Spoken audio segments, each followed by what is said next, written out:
عليكم ورحمة الله وبركاته. الحمد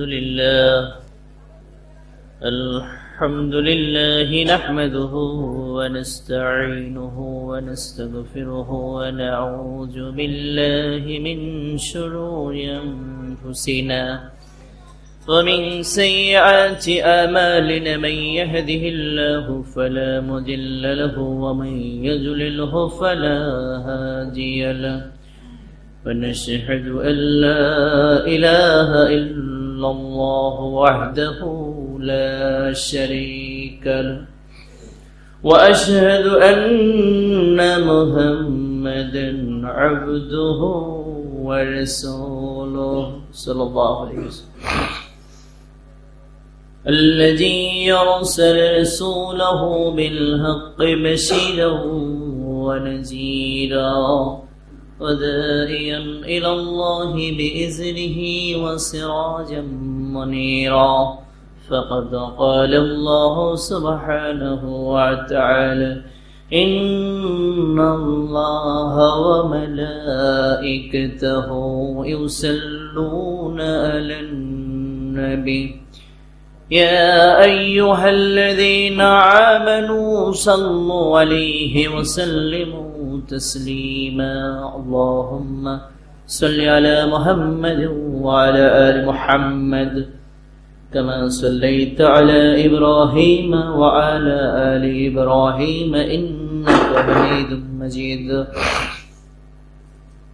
اللهم بارك على محمد وعلى آل محمد كما باركت على إبراهيم وعلى آل إبراهيم إنك حميد مجيد.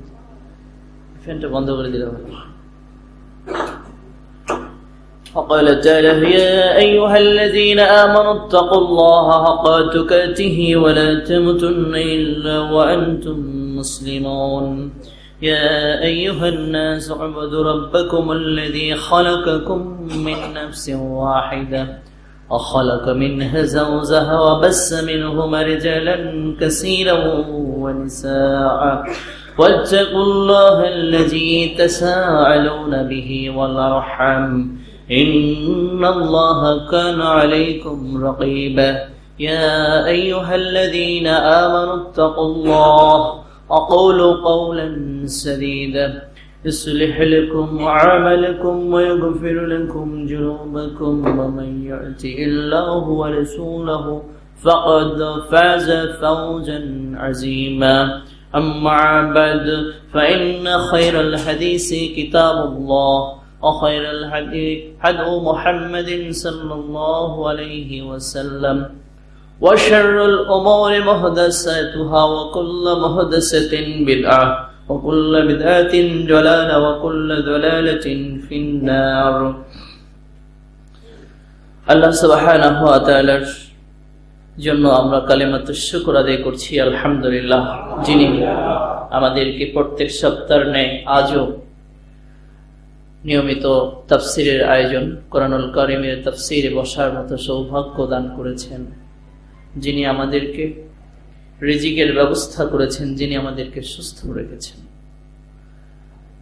যিনি আইন ও বিধান দিয়ে মুসলমানদেরকে সম্মানিত করেছেন, যে আল্লাহ সুবহানাহু ওয়া তাআলার কাছেই আমাদের রয়েছে ভালো মন্দ সবকিছুই, যিনি আমাদেরকে পথ চলার সুপথের দিশা দেখিয়েছেন। আবার বলছি আলহামদুলিল্লাহ। তিনি আমাদেরকে মুহাম্মদ রাসূলুল্লাহ সাল্লাল্লাহু আলাইহি ওয়াসাল্লামের উম্মত হিসেবে পৃথিবীতে পাঠিয়েছেন। আলহামদুলিল্লাহ, সুম্মা আলহামদুলিল্লাহ। আমরা আল্লাহর দয়া, শান্তি ও রহমত অচল ধারায় কামনা করছি বিশ্বের শান্তিপূর্ণ মহা বিপ্লবের মহা আয়োজক, মহাজগতের মহা রহমত মহানবী মুহাম্মদ রাসূলুল্লাহ সাল্লাল্লাহু আলাইহি ওয়াসাল্লামের উপর আল্লাহুম্মা সাল্লি আলাইহি আল্লাহুম্মা বারিক আলাইহি আল্লাহুম্মা সাল্লি ওয়া সাল্লিম আলা নবিয়ানা মুহাম্মদ। আল্লাহর দয়া, শান্তি ও রহমত আরো কামনা করছি আমার নবী সাল্লাল্লাহু আলাইহি ওয়াসাল্লামের সাথে ছায়ার মতো অবস্থান করে আল্লাহ কর্তৃক প্রদত্ত দিনকে যারা প্রচার প্রসার ও বাস্তবায়নের কাজে আত্মনিয়োগ করেছিলেন, নিঃস্বার্থভাবে সেই সম্মানিত সাহাবা আজমাইনের কথা আমরা স্মরণ করছি। আল্লাহ তাআলার কাছে দোয়া করছি আল্লাহ তাদের সম্মান মর্যাদা উত্তরোত্তর বৃদ্ধি করুন, আল্লাহুম্মা আমিন। তাদের উপরে বিশেষ প্রশান্তি, বিশেষ রহমত, বিশেষ বারাকাত নাজিল করুন, আল্লাহুম্মা আমিন। যারা আমার নবী সাল্লাল্লাহু আলাইহি সাল্লামের আনিত দ্বীনের উপর অটল অবিচল দৃঢ় থাকবে, তাদের সবার উপর আল্লাহর দয়া, শান্তি ও রহমত কামনা করছি। সারা বিশ্বের মুসলিমদের জন্য আমরা শান্তি ও রহমত এবং আল্লাহ তাআলা যেন তাদেরকে হেফাজত করেন, আল্লাহুম্মা আমিন। আজকে তাফসীর শুরুতে আসলে প্রত্যেক তাফসীরেই আমরা যাকে পাই আমাদের কাছের একজন দিনী ভাই তরিকুল ইসলাম, তরিকুল রেজা, অনেক অসুস্থ। গতদিন আমরা হসপিটালে গিয়েছিলাম, সে কাতরাচ্ছিল যন্ত্রণায়, ব্যথায়। আল্লাহ তাআলা যেন তাকে উপশম দান করেন, আল্লাহ যেন তাকে শেফা দান করেন, আল্লাহুম্মা আমিন। সুস্থ থাকলে নিশ্চিত হয়তো আমাদের সাথেই থাকতো সে। প্রায় আমি তাকে কখনো মিস করতে দেখি না তাফসীরে। আল্লাহ যেন আমাদের রেজাকে সুস্থ করে, পরিপূর্ণ সুস্থ করে যেন আমাদের মাঝে আবার ফিরে নিয়ে আসেন, আল্লাহুম্মা আমিন। আল্লাহ তাকে শেফা দান করুন, আল্লাহ তাকে সুস্থ করুন এবং আল্লাহ তাআলা তার মনোবল চাঙ্গা করুন, আল্লাহুম্মা আমিন। এবং দুনিয়া এবং আখিরাতের এর মাধ্যমে তার কল্যাণ দান করুন। এই সুস্থতা তার যত গুনাহ রয়েছে এই গুনাহ মাফের ওসিলা বানিয়ে দিন, আল্লাহুম্মা আমিন। আমাদের তাফসীরের আজকে ধারাবাহিক তাফসীর ইনশাআল্লাহ শুরু করতে যাচ্ছি। গত জুমায় আমরা শেষ করেছিলাম 34-35 নম্বর আয়াত সম্ভবত শেষ করতে পেরেছিলাম। আমরা তারপর থেকে শুরু করছি আজকে।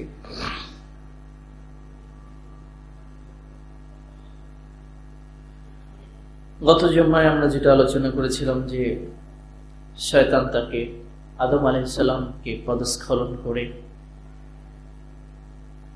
যে গাছটার কাছে আল্লাহ যেতে নিষেধ করেছিলেন সেখানে তিনি শয়তানের প্ররোচনায় গিয়েছিলেন। সেখান থেকে শুরু। আউযু বিল্লাহি মিনাশ শাইতানির রাজীম। বিসমিল্লাহির রহমানির রহিম। ফাআযাল্লাহুমাশ শাইতান। আল্লাহ তাআলা বলছেন শয়তান আদম আলাইহিস সালাতু ওয়াস সালামকে পদস্খলন করলো। আনহা ফাআরাজাহুমা মিম্মা কানা ফীহি ওয়াকুলনা হাবিতু বা'দুকুম লিবা'দিন আদুওয়ান। শয়তান পদস্খলন করলো তাদেরকে। অতঃপর আল্লাহ তাআলা বললেন যে এখান থেকে নেমে যেতে হবে, এখন তোমরা তোমরা এখন একে অপরের শত্রু হয়ে গেছো। অর্থাৎ আদম আলাইহিস সালাতু ওয়াস সালাম আমাদের সম্মানিত পিতা, আল্লাহ তাআলার উপর বিশেষ প্রশান্তি ও রহমত নাজিল করুন, আল্লাহুম্মা আমিন। এবং আমাদের সম্মানিত মাতা হযরত হাওয়া আলাইহিস সালাম, উভয়কেই আল্লাহ তাআলা বলছেন তোমরা এখন, এই দুইজনকেই বলছেন যে তোমরা এখন যেহেতু নিষেধ করার পরও শয়তানের প্ররোচনায় তোমরা এখানে গিয়েছো, অতএব তোমরা এখন একে অপরের শত্রু হয়ে গেছো। ওয়ালাকুম ফিল আরদ মুস্তাকাররুন ওয়া মাতাউন ওয়া লাহিন। পৃথিবীতে তোমাদের কিছু কালের জন্য অবস্থিতি থাকবে। অর্থাৎ তোমাদের এখন নামিয়ে দেওয়া হচ্ছে, জান্নাত থেকে নেমে যাও, একে অপরের শত্রু হয়ে গেছো। অতএব কিছু কালের জন্য তোমাদের জন্য এখন রয়েছে পৃথিবীতে রিজিক, বা পৃথিবীতে তোমাদের অবস্থিতি, কিছু কালের অবস্থান তোমাদের করতে হবে সেখানে। 36 আয়াতে আল্লাহ তাআলা এই কথাই বলছেন। ফাতালাক্কা আদাম মির রাব্বিহি কালিমাতিন। আল্লাহ সুবহানাহু ওয়া তাআলা বলছেন যখন আল্লাহ তাআলা তাদের উপর ক্রুদ্ধ হলেন, রাগান্বিত হলেন, যে নিষেধ করার পরও কি দরকার ছিল। এরপর আল্লাহ তাআলা বলছেন নামিয়ে দিলেন, অপরাধী হিসেবে নামিয়ে দিলেন। নামিয়ে দেওয়ার পর আল্লাহ তাআলা ক্রুদ্ধ হলেন, রাগ করলেন, যেমনটা করা উচিত হয়নি, করলে কেন? এরপর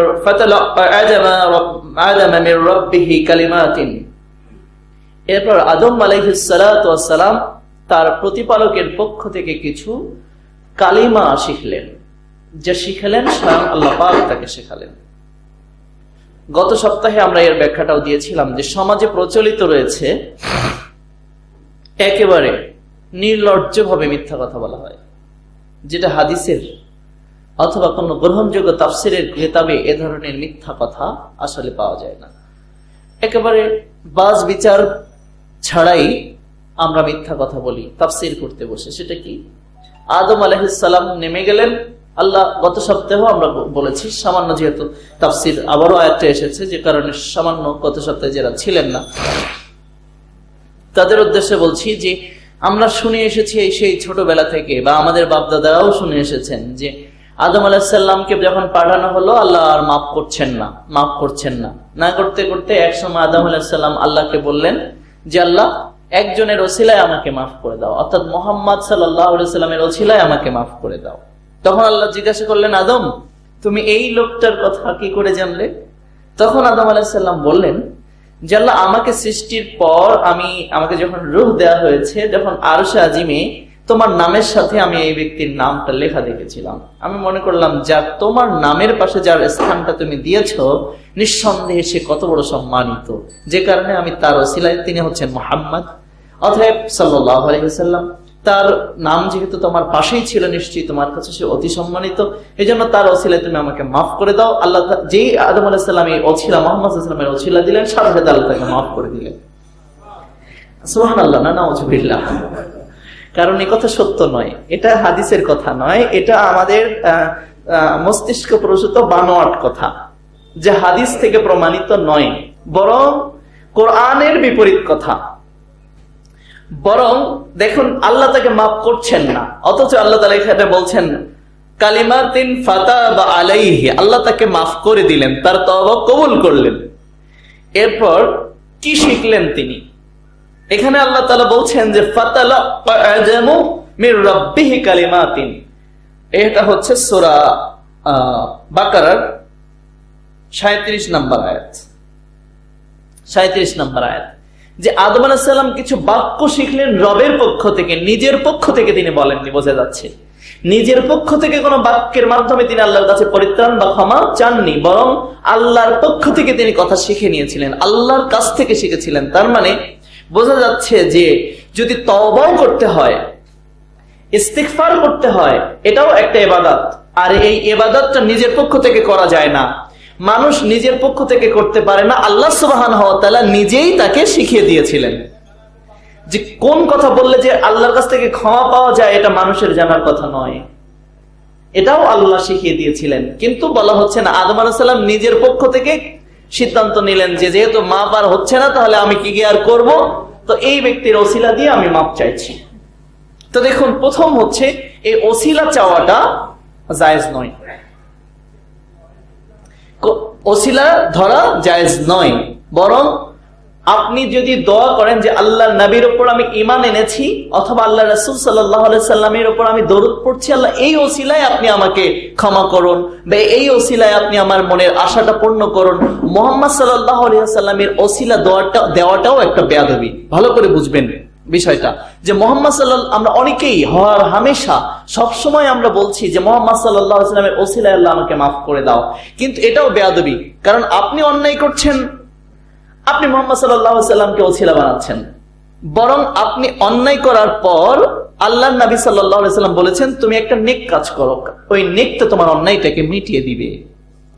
তাহলে মুহাম্মদ সাল্লাল্লাহু আলাইহি সাল্লামের ওসিলা দিলে সেটা নেক হয়ে গেল না, বরং মুহাম্মদ সাল্লাল্লাহু আলাইহি সাল্লামের উপর আপনি দরুদ উপহার দিন, এটা একটা নেক আমল। এই দরুদটা পাঠিয়ে আল্লাহর কাছে বলুন, আল্লাহ আপনার প্রিয় রাসূলের জন্য আমি দরুদ পড়েছি, অন্তর দিয়ে দরদ দিয়ে দরুদ পড়েছি, এই ওসিলায় আপনি আমার এই বিপদ থেকে রক্ষা করুন। এভাবে ওসিলা দিন। মুহাম্মদ সাল্লাল্লাহু আলাইহি সাল্লামকে ডাইরেক্ট ওসিলা দেওয়ার কথা কোন সহিহ হাদিস থেকে, কোন কোরআনের আয়াত থেকে প্রমাণিত নয়, বরং এটা নিষিদ্ধ। কোন ব্যক্তিকে ওসিলা দিয়ে দোয়া করতে মানে অথবা যারা মৃত্যুবরণ করেছেন সেটা হচ্ছে কোনো ইয়ে হতে পারে, অলি হতে পারে, অথবা কোনো পীর হতে পারে, অথবা কোনো মুফতি মুহাদ্দিস হতে পারেন, কিন্তু ওই ব্যক্তির ওসিলা দিয়ে নয়। যেমন মুহাম্মদ রাসূলুল্লাহ সাল্লাল্লাহু আলাইহি ওয়াসাল্লামের উপর আপনি ঈমান এনেছেন, এটাও সওয়াবের কাজ। ঈমান আনাও একটা সওয়াবের কাজ। আপনি বলুন আল্লাহ আপনার নবীর উপর আপনার উপর ঈমান এনেছি, এই ওসিলায় মাফ করুন, এই ওসিলায় বিপদ থেকে রক্ষা করুন, কিন্তু মুহাম্মদ সাল্লাল্লাহু আলাইহি ওয়াসাল্লামের ওসিলা চলবে না। মুহাম্মদ সাল্লাল্লাহু আলাইহি ওয়াসাল্লামের উপর দরুদ পড়ুন, দরুদ দিয়ে ওসিলা দিন। অনেকে বলে না ওসিলার কথাটা তো এসেছে, ওসিলা আফতাগু ইলাইহিল ওসিলাতা কোরআন মাজিদের মধ্যে এসেছে। তো এই ওসিলাটা কোন ওসিলা? ওসিলা মূলত আপনারা জেনে রাখুন যে ওসিলা দুই প্রকার, দুই ভাবে ওসিলা হতে পারে। আপনার এক হচ্ছে ওসিলা হচ্ছে জান্নাতের সর্বোচ্চ সম্মানিত স্থান, এটা একটা ওসিলা। যেমন আমরা বলি না মাকাম মাহমুদ, তার আগে কি বলি? আল্লাহুম্মা রাব্বা হাযিহিদ দাওয়াতিত তাম্মাহ ওয়াস সালাতিল কায়িমা আতি মুহাম্মাদানিল ওয়াসিলা। মুহাম্মদ রাসূলুল্লাহ সাল্লাল্লাহু আলাইহি সাল্লামকে দান করুন বেহেশতের সর্বোচ্চ সম্মানিত স্থান। তাহলে ওসিলার একটা হচ্ছে বেহেশতের সবচেয়ে সম্মানিত স্থানের নাম একটা ওসিলা, এটা বেহেশতের সবচেয়ে সম্মানিত স্থান। আমার নবী বলেছেন আল্লাহ তাআলা জান্নাতের মধ্যে সবচেয়ে সুন্দর করে একটা জায়গা তৈরি করেছেন একজন ব্যক্তির জন্য। আল্লাহ তাআলা জান্নাতে সবচেয়ে শ্রেষ্ঠতম সুন্দর করে একটা জায়গা তৈরি করেছেন একজন ব্যক্তির জন্য। আমি মনে করি আমি সেই ব্যক্তি। তোমরা এজন্য আল্লাহ পাকের কাছে দোয়া করবে। তাহলে বুখারীর কিতাবুল আযান অধ্যায়ের মধ্যে এই হাদিসটা এসেছে। আমার নবী সাল্লাল্লাহু আলাইহি ওয়াসাল্লাম বলেছেন যে আযানের পরে এই কথাটা বলবে আল্লাহুম্মা রাব্বা হাযিহিদ দাওয়াতিত তাম্মাহ ওয়াস সালাতিল কায়িমাতি মুহাম্মাদানিল ওসিলাতা ওয়াল ফাদিলা ওয়া বা'আসহু মাকামান মাহমুদানিল্লাযী ওয়া'তা। আমার নবী সাল্লাল্লাহু আলাইহি ওয়াসাল্লাম বলেন তার জন্য শাফায়াত করা আমার জন্য ওয়াজিব হয়ে যাবে। তাহলে আমরা এক কথা, এই একটা ওসিলা, সেই ওসিলাটা কি? আমার নবীর জন্য আমরা বেহেশতের সর্বোচ্চ সম্মানিত স্থানটা চাচ্ছি আল্লাহর কাছে। তাহলে এই ওসিলা মানে এক নাম্বার বুঝলাম বেহেশতের সবচেয়ে সম্মানিত স্থান মুহাম্মদ সাল্লাল্লাহু আলাইহি ওয়াসাল্লামের জন্য দোয়া করা, এটা একটা ওসিলা। জান্নাতের সবচেয়ে উঁচু স্থানের নাম একটা ওসিলা, এটার নাম হলো ওসিলা। আরেকটা ওসিলা হচ্ছে আপনার নেক আমলের ওসিলা। যেমন বুখারী, এটাও বুখারী থেকে আরেকটা দলিল নেন যে ওসিলা দোয়া করা যাবে কিনা। আর ওসিলা চলবে, কিন্তু ওসিলার ধরন আলাদা হবে। প্রথম হচ্ছে ওসিলা তো জান্নাতের সর্বোচ্চ স্থানের নাম, আর দ্বিতীয়ত হচ্ছে ওসিলা হচ্ছে আপনার নেক আমলের ওসিলা। যেমন বুখারী থেকে আরেকটা দলিল নেন, এটা বুখারীর 300 মানে আরবি বুখারী 334 নম্বর পৃষ্ঠার 7 নম্বর লাইনের ডান পাশে থেকে এই হাদিসটা বর্ণিত হয়েছে। আমার নবী সাল্লাল্লাহু আলাইহি সাল্লাম বলছেন যে পূর্ব যুগের 3 জন ব্যক্তি গুহার মধ্যে আটকা পড়ল। আটকা পড়ার পর মানে হচ্ছে পাথর এসে গুহার মুখ বন্ধ করে দিল। তখন একজন ব্যক্তি বলছে যে আল্লাহ, আমি আমার বৃদ্ধ পিতামাতাকে খেদমত করতাম এভাবে যে দুধ দহন করে সর্বপ্রথম পিতামাতাকে না খাইয়ে আমি অন্য কাউকে খাওয়াতাম না। কারণ পিতামাতার খেদমত একটা উত্তম আমল।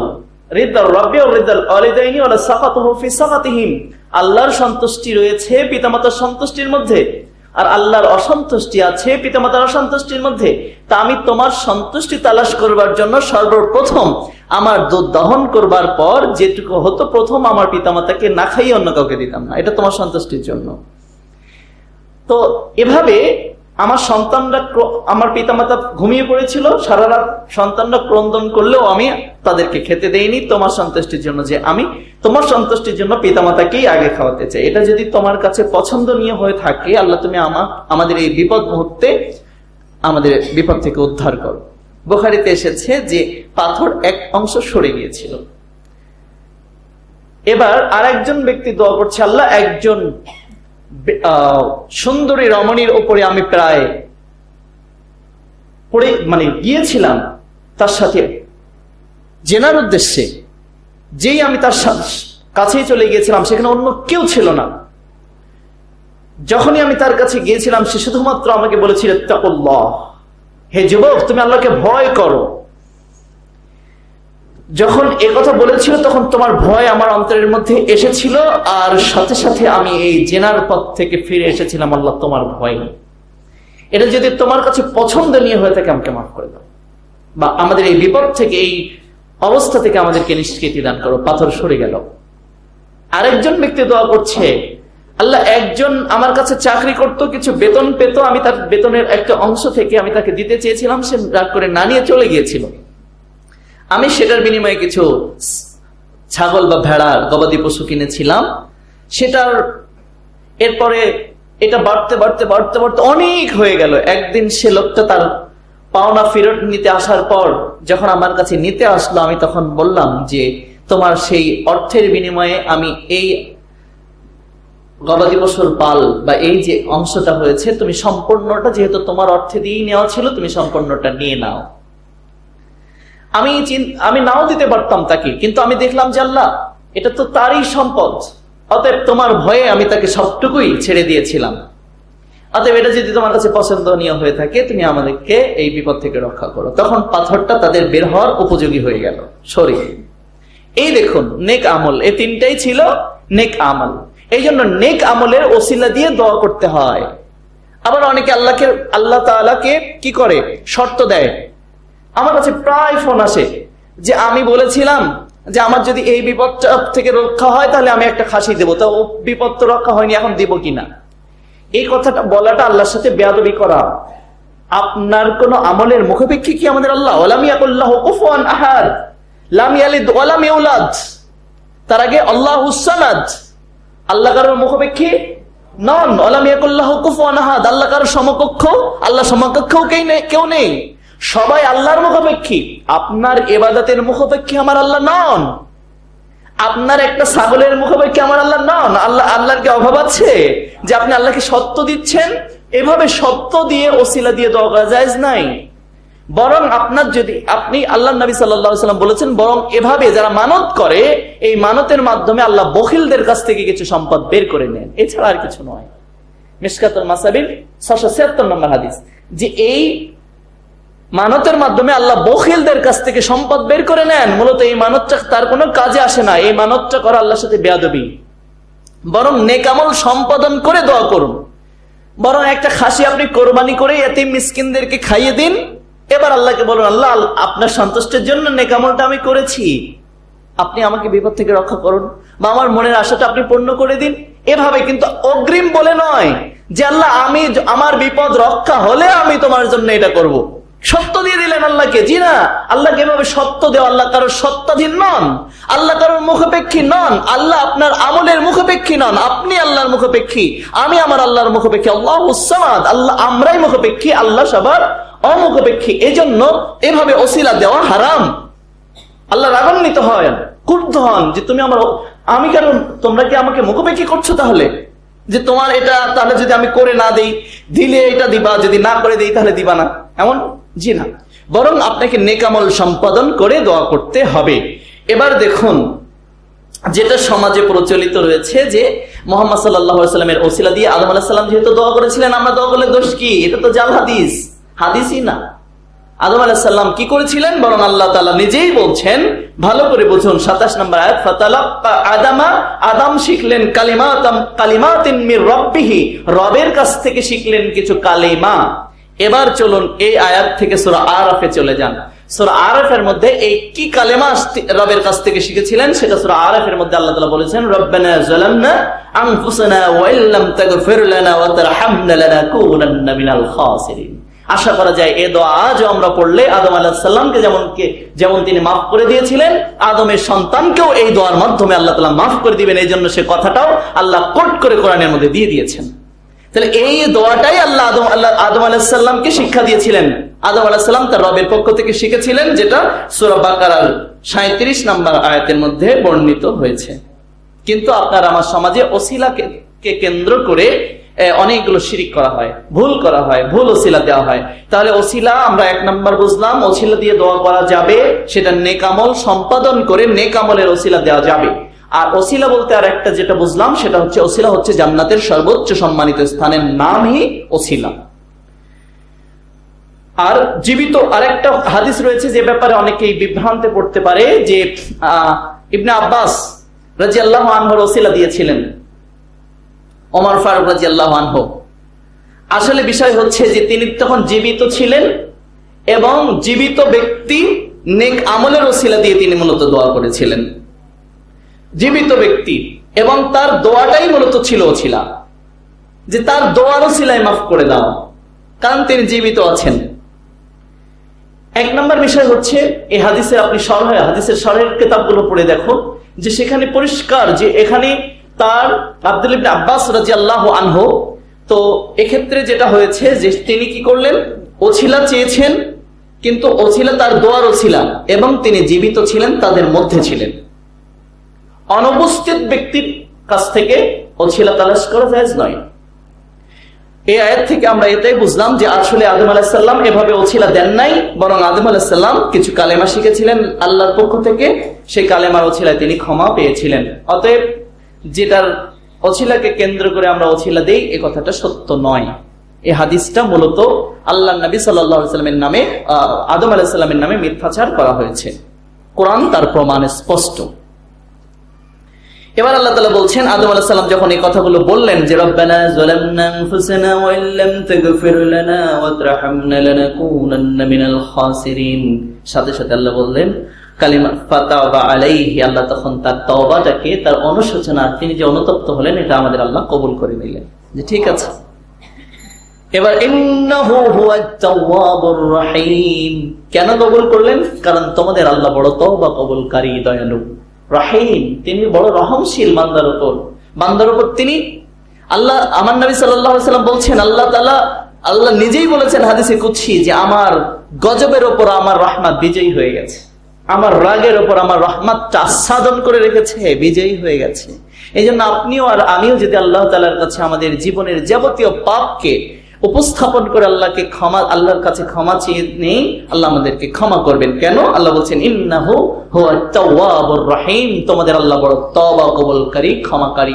আপনি কত বড় অন্যায় করেছেন প্রিয় বন্ধুগণ, আপনি ফিরে আসুন, আল্লাহর কাছে বলুন আমার ভুল হয়েছে, আল্লাহ আপনাকে মাফ করে দিবেন। আমার নবী বলছেন কুল্লু বনি আদম খাত্তা, প্রত্যেকটা বনি আদম হচ্ছে পাপাচারী, পাপ করবে তারা। আল খায়রু খাত্তাইনাত তাওয়াবুন, আর ওদের মধ্যে সবচেয়ে শ্রেষ্ঠ হচ্ছে ওই যে অপরাধ হয়ে যাওয়ার পর ক্ষমা চেয়ে নেয়, তওবা করে নেয়, অনুতপ্ত হয়। মিশকাতের 2527 নম্বর হাদিস, 2527 নম্বর হাদিস, তিরমিজি থেকে এই হাদিসটা মিশকাতে এসেছে। এই জন্য আমরা কি করব? আদম আলাইহিস সালামের অনুসরণ করব, আমাদের সম্মানিত পিতা, যে আমাদের ভুল হবেই, ভুল হওয়ার পরেই, ভুলের পরে আমরা ভুলটা চালিয়ে যাব না, হটকারিতে করব না, সাথে সাথে আমাদের আল্লাহর কাছে আমরা কি করব? তওবা করব, ক্ষমা চাইবো। আর আদম আলাইহিস সালামের ভাষা তো আরো সুন্দর, সেটা দিয়ে আমরা তওবা করব, রব্বানা যালামনা আনফুসানা, হে আমাদের রব, আমার নফসের সাথে আমরা জুলুম করে ফেলেছি, আপনি যদি আমাদের ক্ষমা না করেন তাহলে আমি ক্ষতিগ্রস্ত জালেমদের অন্তর্ভুক্ত হয়ে যাব, তার মানে জাহান্নামী হয়ে যাব। আপনার বান্দা জাহান্নামে যাক, আপনি কি চান? তো এভাবে আল্লাহ তাআলার কাছে আমরা তওবা করব। এছাড়া তওবার জন্য এই দোয়াটা তো আছেই, এটা তওবার জন্য গুরুত্বপূর্ণ দোয়া। এছাড়া আরো বেশ কিছু মুসা আলাইহিস সালামের দোয়া আছে, অন্যান্য অনেক দোয়া রয়েছে। এছাড়া হাদিসে বর্ণিত যে দোয়াগুলো রয়েছে, সে দোয়াগুলো আপনারা ইতিমধ্যে অবগত হয়েছেন। যে দরজাটা বোধহয় বন্ধ করে দিলে ভালো হয় পিছনে।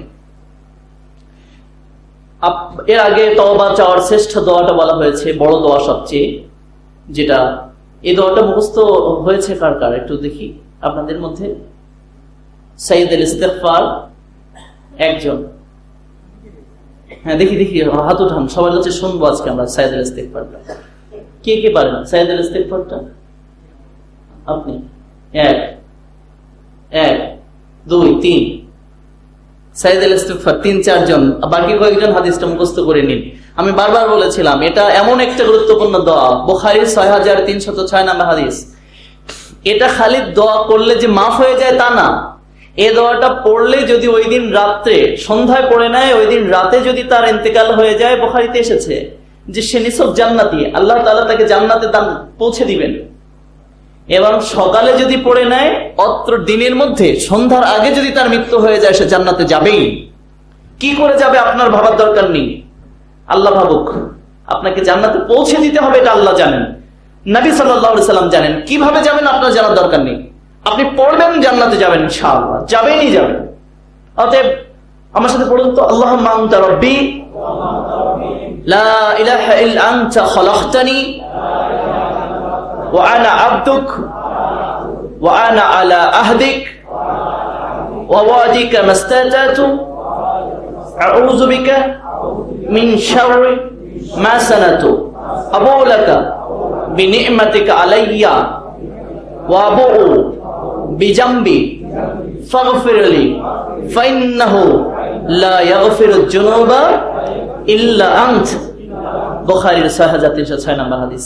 আল্লাহর নবী সাল্লাল্লাহু আলাইহি সাল্লাম বলেছেন, যদি তুমি দৃঢ় বিশ্বাসের সাথে একবার দরদ দিয়ে সকালবেলা এই দোয়াটা পড়ে নাও, ওই দিনের মধ্যে তোমার মৃত্যু হয়ে গেলে তুমি জান্নাতি।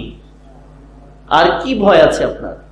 সন্ধ্যায় যদি পড়ে নাও, ওই রাতের মধ্যে যদি মৃত্যু হয়ে যায়, লোকটা জান্নাতি। অতএব এত বড় গুরুত্বপূর্ণ একটা সুসংবাদ থাকার পরও আমাদের এখান থেকে মাহরুম থাকা উচিত নয়। আমি সকলকে নসিহত করছি, আমি নিজেও সব সময় দোয়াটা পড়তে থাকি, আপনারা পড়ুন। অতীব গুরুত্বপূর্ণ সাইয়্যিদুল ইস্তিগফার, এটাকে হাদিসের পরিভাষা সাইয়্যিদুল ইস্তিগফার বলা হয়। সাইয়্যিদ সর্দার, তওবা চাওয়ার সর্দার দোয়া এটাকে বলা হয়। এরপর তিরমিজি থেকে মিশকাতে এসেছে যে আস্তাগফিরুল্লাহাল্লাযী, পড়ুন আস্তাগফিরুল্লাহাল্লাযী লা ইলাহা ইল্লা হুয়াল হাইয়ুল কাইয়্যুম ওয়া আতুবু ইলাইহি।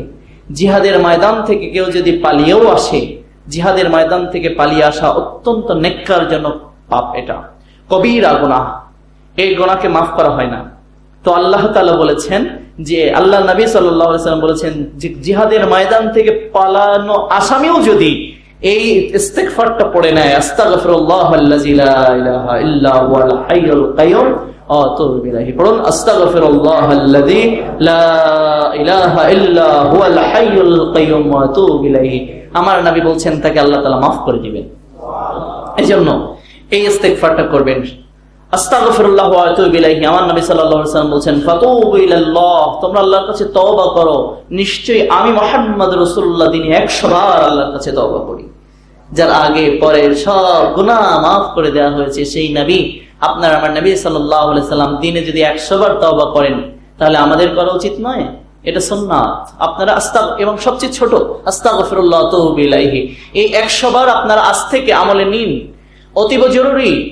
আল্লাহ নবী বলেছেন, কুল্লু বনি আদম খাত্তা, প্রত্যেকেই পাপ করবে, আপনার পাপ হবেই। আপনি যত বড় মুহাদ্দিস হন না কারণ আমার নবী সত্য বলেছেন, আপনি যত বড় পীর সাহেব হন, যত বড় ওলিয়া হন, যত বড় গাউস কুতুব হন, মুফাসসির কোরআন, মুহাদ্দিস যাই হন না কেন বন্ধু, আপনার পাপ হবে।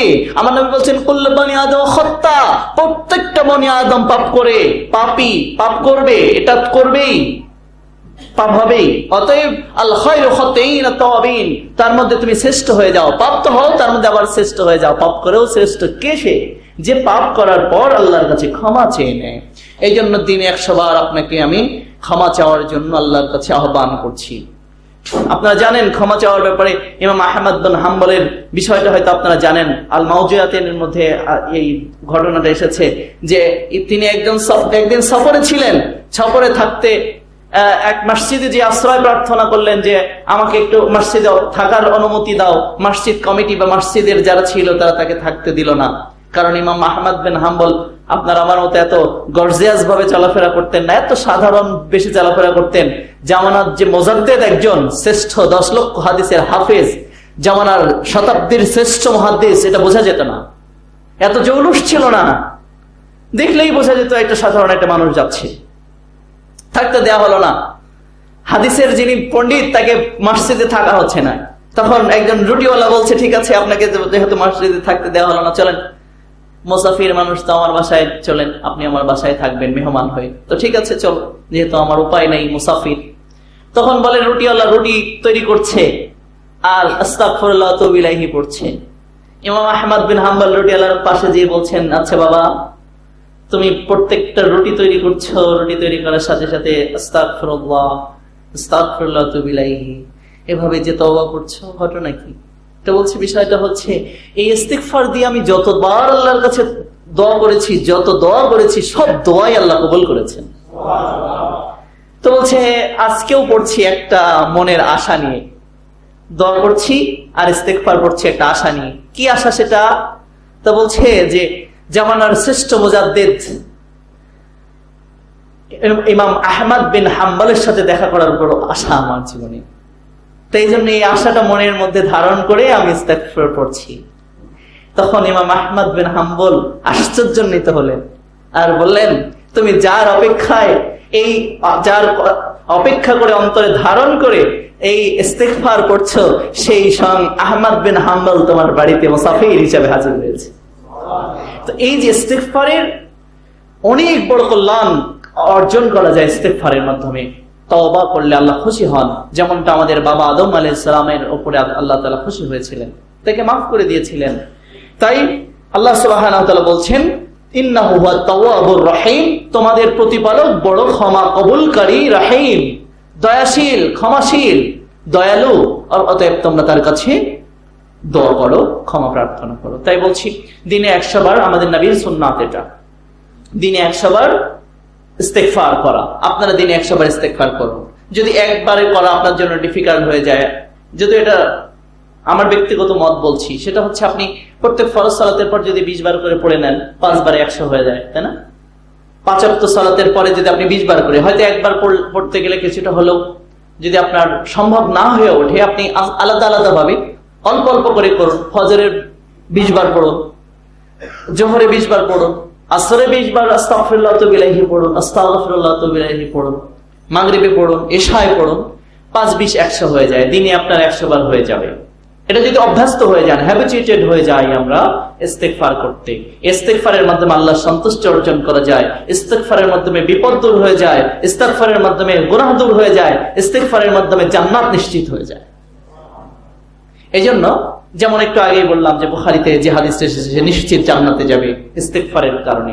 এই জন্য ইস্তেগফার আমরা করতে অভ্যস্ত হই আজ থেকেই। এই আয়াতের দাবি হচ্ছে, ভুল হবে, ভুল হওয়ার পর আদম আলাইহিস সালামের মতো তার সন্তানেরও ভুল হবে, তার সন্তান আদম আলাইহিস সালামের মতো দোয়া করবে, ইস্তেগফার করবে, অনুশোচনা করবে, অনুতপ্ত হবে, বরং পাপীদের মতো ঔযত্য হবে না, পাপ করতেই থাকবে, অনুশোচনা নেই, কোনো বাজ বিচার নেই। এভাবে বাজ বিচার ছাড়া যারা পাপ করতে থাকবে তাদের ব্যাপারে আল্লাহ তাআলা যেটা বলেছেন কিছুক্ষণ পরে আসবে, কুল নাহবিতু মিনহা জামিআন ফাইম্মা ইয়াতিয়ান্নাকুম মিন্নি হুদান ফামান তাবিআ হুদায়া। আল্লাহ তাআলা বলছেন এবার 38 আয়াতে, কুল নাহবিতু মিনহা জামিআ, তোমরা একত্রে এখান থেকে বেরিয়ে যাও। আল্লাহ তাআলা আদম আলাইহিস সালাম এবং আমাদের হাওয়া আলাইহিস সালাম, আমাদের সম্মানিত মাতাকে, দুইজনকে বললেন যে একত্রিত হয়ে, একজন যে যাবা তা না, দুইজন যাও, বেরিয়ে যাও। এবার বললেন যে তোমরা বেরিয়ে যাও, বের করে দেওয়া হলো মিন্নি। এবার আল্লাহ তাআলা বলছেন, ফাইম্মা ইয়াতিয়ান্নাকুম মিন্নি হুদান ফামান তাবিআ হুদায়া ফালা খাউফুন আলাইহিম ওয়ালা হুম ইয়াহজানুন।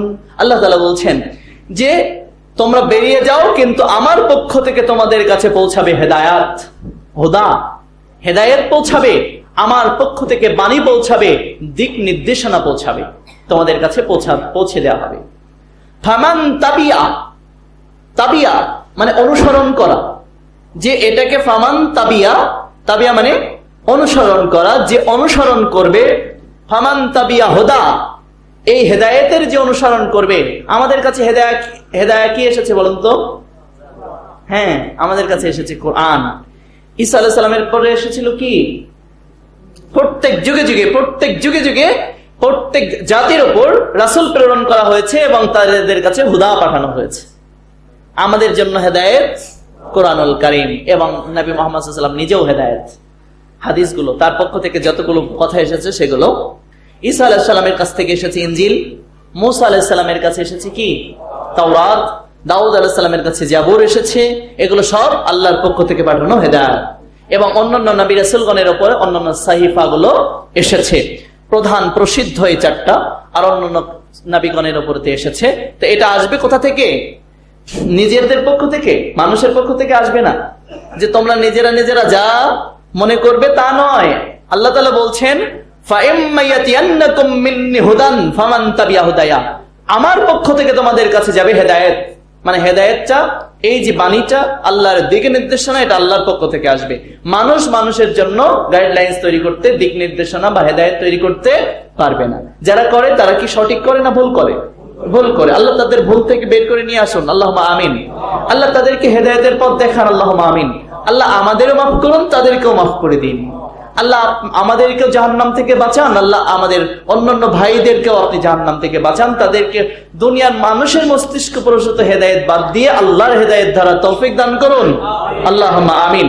তাহলে আমরা আজকে বলতে চাচ্ছি এই আয়াত দিয়ে যে আল্লাহ তাআলা বলেছেন আমার পক্ষ থেকে হেদায়েত যাবে, মানুষের পক্ষ থেকে কোনো হেদায়েত বা কোনো কিতাব, মানুষের মস্তিষ্ক রচিত কোনো বিধান, কিতাব দিয়ে রচিত বিষয় দিয়ে মানুষকে হেদায়েত করা যাবে না।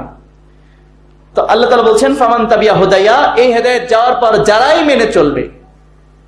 আমাদের পরে এসেছে কোরআন, আমাদের পরে এসেছেন স্বয়ং নবী মুহাম্মদ রাসূলুল্লাহ সাল্লাল্লাহু আলাইহি সাল্লাম, তার জীবন দর্শন, তার জীবন বিধান সে কোথায় সংরক্ষিত রয়েছে? হাদিসের মধ্যে। এবং তার উপর যা নাজিল হয়েছে তা কোথায় সংরক্ষিত রয়েছে? কোরআনুল কারীমের মধ্যে। আমাদের তিনটে বিষয়, এক নম্বর বিষয় হচ্ছে আমাদের দিন পরিপূর্ণ, আমাদের দিন সংরক্ষিত, আমাদের দিন বিস্তারিত। আলহামদুলিল্লাহিল্লাযী আনজালা আলা আবদিহিল কিতাবা ওয়া লাম ইয়াজআল লাহু ইওয়াজা, সূরা কাহফ 18 নম্বর সূরার 1 নম্বর আয়াতে আল্লাহ তাআলা বলেন প্রশংসা সেই আল্লাহর জন্য যিনি স্বীয় নবীর উপর কিতাব নাজিল করে তার মধ্যে সবকিছু বিস্তারিত স্পষ্ট বর্ণনা করে দিয়েছেন, তার মধ্যে তিনি কোনো বক্রতা বা অস্পষ্টতা রাখেন নাই। তাহলে বোঝা গেল আমাদের দিন স্পষ্ট বিস্তারিত। 2, আমাদের দিন পরিপূর্ণ।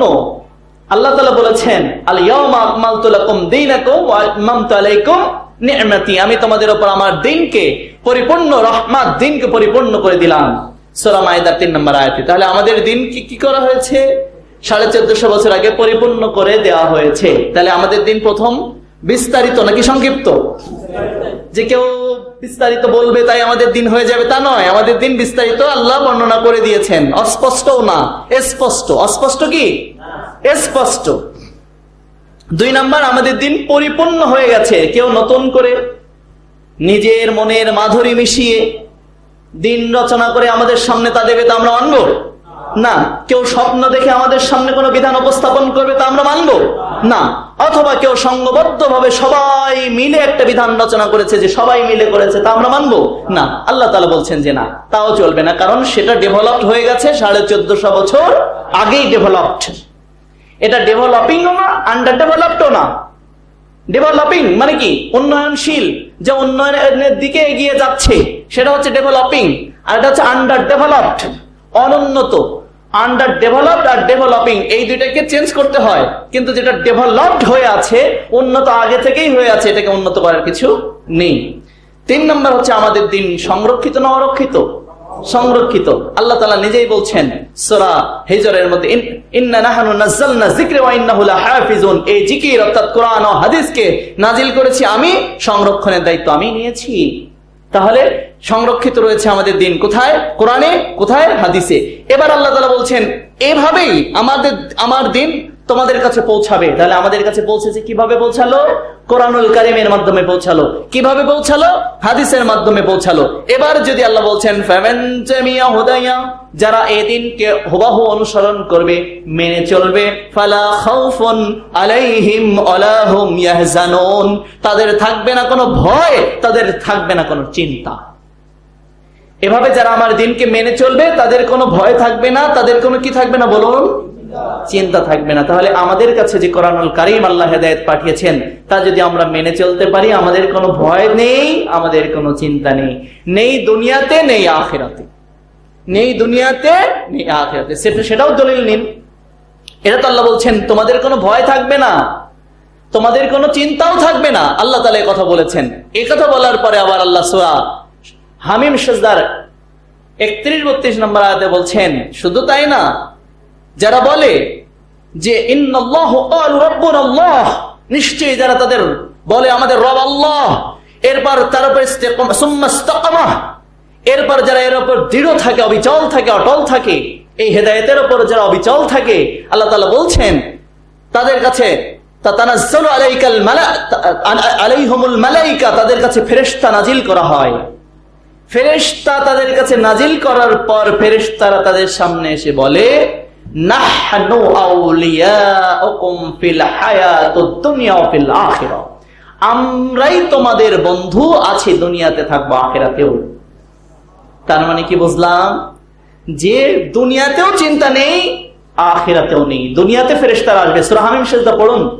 দুনিয়াতেও ফেরেশতা আমাদের সঙ্গী হিসাবে, সাথী হিসাবে অভয় দিয়ে বলছে তোমাদের চিন্তা নেই মুমিনরা, যারা এই তাবিয়া তথা অনুসরণ করছো, হুদাইয়া হেদায়েতের অনুসরণ করছো, তথা কোরআনের অনুসরণ করছো, নবী পাক সাল্লাল্লাহু আলাইহি ওয়াসাল্লামের অনুসরণ করছো, ফালা খাউফুন আলাইহিম ওয়ালা হুম ইয়াহজানুন, তোমাদের দুনিয়ায়ও ভয় নেই, আখিরাতেও ভয় নেই, কারণ আমরা আছি বন্ধু হিসাবে। ফেরেশতা বন্ধু হিসাবে কি এমনি এমনি এসেছেন না আল্লাহ পাঠিয়েছে তাই বন্ধু হয়েছে? আল্লাহ সুবহানাহু ওয়া তাআলা নিজেই বন্ধুত্ব করেছেন তার বান্দার সাথে, এবার বলছেন যে তোমরাও করো গিয়ে বন্ধুত্ব। তাহলে বন্ধুত্ব স্বয়ং আল্লাহ পাক প্রথমে করেন, তারপরে ফেরেশতাদেরকে ডেকে বলেন ওদের সাথে বন্ধুত্ব করো। তাই ফেরেশতারা এসে বন্ধুত্ব করে, যা সূরা হামিম সাজদার মধ্যে এটাকে সূরা ফুসসিলাত নামেও পরিচিত। সূরা হামিম সাজদা অথবা সূরা ফুসসিলাত, যেটা 41 নম্বর সূরায় অবস্থিত, 31-32 নম্বর আয়াত আপনারা পড়ে দেখবেন। তাহলে আল্লাহ তাআলা এখানে আমাদের সান্ত্বনা দিয়ে বলেছেন তোমাদের চিন্তা থাকবে না, তোমাদের ভয়ও থাকবে না, যদি তোমরা হেদায়েতের অনুসরণ করতে পারো। তাহলে আমরা আজকে উদাত্ত আহ্বান করছি বাংলাদেশের সমগ্র মুসলিম ভাইদের জন্য, আমাদের এবং বাংলাদেশের সমস্ত মানুষের জন্য, সমগ্র বিশ্বের মুসলিমদের জন্য, সমগ্র বিশ্বের সমগ্র মানুষদের জন্য আমরা নাসিহত করছি যে আসুন আমরা হেদায়েতের অনুসরণ করি। এই কোরআনুল কারীম শুধু আল্লাহ তাআলা মুসলিমদের জন্য নাজিল করেননি, সমগ্র মানব জাতির জন্য নাজিল করেছেন। তাই আমাদের দাওয়াত সব মানুষের জন্য, আমাদের দাওয়াত কোন গোষ্ঠীর জন্য, কোন ব্যক্তিগত দলের জন্য তো নয়, খালি যে মুসলমানদের জন্য তাই নয়, সমগ্র মুসলিম, বৌদ্ধ, ইহুদি, নাসারা, খ্রিস্টান, নাস্তিক, আস্তিক সবার জন্য। কারণ আমার আল্লাহ কার জন্য? সবার জন্য। আমার আল্লাহ কার স্রষ্টা? মুসলিমদের খালি না, সবার স্রষ্টা। আর আমার আল্লাহ তাআলাই দিয়েছেন তো সেই কিতাব। আর আমার আল্লাহ তাআলা মুহাম্মদ সাল্লাল্লাহু আলাইহি ওয়াসাল্লামকে বলছেন ওমা আরসালনাকা ইল্লা রাহমাতাল লিল আলামিন, আমি আপনাকে মুসলমানদের জন্য রহমত করিনি, সমগ্র আলামিনের জন্য রহমত আপনি। অতএব যারা মুহাম্মদ সাল্লাল্লাহু আলাইহি ওয়াসাল্লামকে অনুসরণ করবে, অনুকরণ করবে, সে রহমতের মধ্যে থাকবে। অতএব আমরা সবাইকে আহ্বান করছি দল মত নির্বিশেষে আসুন একে। আর সবচেয়ে বড় বিপদের কথা, আজকে মুসলিমরাই তো অন্য জাতিকে ডাকবো কিভাবে? লজ্জা করে তো। অন্য জাতিকে যে আমরা এই হেদায়েতের দিকে ডাকবো লজ্জা করে আমাদের। কেন? ওরাই তো আমাদেরকে বলে বিভিন্ন সময়, আমাকেও বিভিন্ন সময় বলেছে আপনাদের মধ্যে তো এক নাই মিয়া, আপনারা আমাদেরকে দাওয়াত দেন, এরা বলে। বলে আমরা তো বুঝি এটা। কোরআন যে অনেকেই বলেছে, ইসলাম গ্রহণ করেছে অনেকেই, আমার কাছে আপনারা জানেন, আলহামদুলিল্লাহ, আরো আসছে। তো বলে যে আমরা তো জানি যে এটা ঠিক আছে, ব্যথার কারণে বলে যে আপনাদের মধ্যেই তো ঠিক নাই। অথচ এক কোরআন, এক আল্লাহ, এক নবীকে পেও আপনারা একভাবে দলে দলে বিভক্ত কেন? আমরা যেদিকে অন্তর্ভুক্ত হতে যাচ্ছি আর আপনারা বিভক্ত, আপনারাই বিভক্ত। তাই আমরা লজ্জার জায়গা থেকে বলছি মুসলিম বন্ধুরা আসুন না, এই হেদায়েতটাকে যদি আমরা সকলে সম্মিলিতভাবে অনুসরণ করতে পারি, আমাদের মধ্যে দ্বিধা থাকবে না, আমাদের মধ্যে দ্বন্দ্ব থাকবে না, একে অপরের প্রতি হিংসা থাকবে না, বিদ্বেষ থাকবে না, একে অপরকে আমরা ভালোবাসতে পারবো, এক প্ল্যাটফর্মে বসতে পারবো, একে অপরের বিপদ আপদে এগিয়ে যেতে পারবো। দুনিয়ায় আমরা রহমত প্রাপ্ত হব, আখিরাতে আল্লাহর রহমত পেয়ে জান্নাতে যেতে পারবো। এটাই তো সবার চাওয়া, নাকি কেউ জান্নাতে যাবে আর কেউ জাহান্নামে যাবো, কেউ মজা দেখবো, এমনটা হবে না। জাহান্নামে কেউ যাতে না যায়, অন্তত আমাদের মুসলিম ভাইদের মধ্যে কেউ জাহান্নামে না যায়, আমি না যাই, আমার ভাই না যাক, আমার দেশবাসী না যাক, সেটাই আমার চাওয়া, সেটাই আমার প্রাণের আকুতি। বিশ্বাস করো মুসলিম ভাইরা, আমাদের প্রাণের আকুতি এটাই। আমরা তোমাকে ডাকছি হেদায়েতের পথে।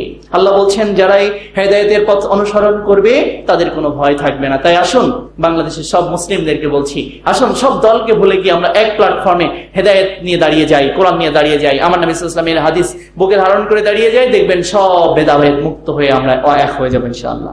আর যত মানুষ রচিত হেদায়েত আমরা মানতে যাব, তত বিভক্তি বাড়বে। যত মানুষের মস্তিষ্ক রচিত কোনো বিধান আমরা মানতে যাব, তত আমাদের মধ্যে দ্বন্দ্ব বাড়বে, মতদ্বৈততা থাকবে, মত পার্থক্য অনেক বেশি হয়ে যাবে। কিন্তু আল্লাহ তাআলা কি একাধিক বিধান নাজিল করেছেন না? একটা। আর একটা বিধান নাজিল করলে সবাই এক হয়ে যাব, আর একাধিক বিধান অনুসরণ করলে আমরা একাধিক দলে বিভক্ত হয়ে যাব। আমরা কি চাই বিভক্ত হতে? আপনারা কি বলেন? ঐক্যবদ্ধ হতে চাই। সবাইকে আমরা আহ্বান করছি, আসুন আল্লাহ তাআলা এখানে হেদায়েতকে অনুসরণের মাধ্যমে আমরা ঐক্যবদ্ধ হতে পারি। এই আয়াত দিয়ে আমরা এই কথাই আপনার আহ্বান করতে চাচ্ছি।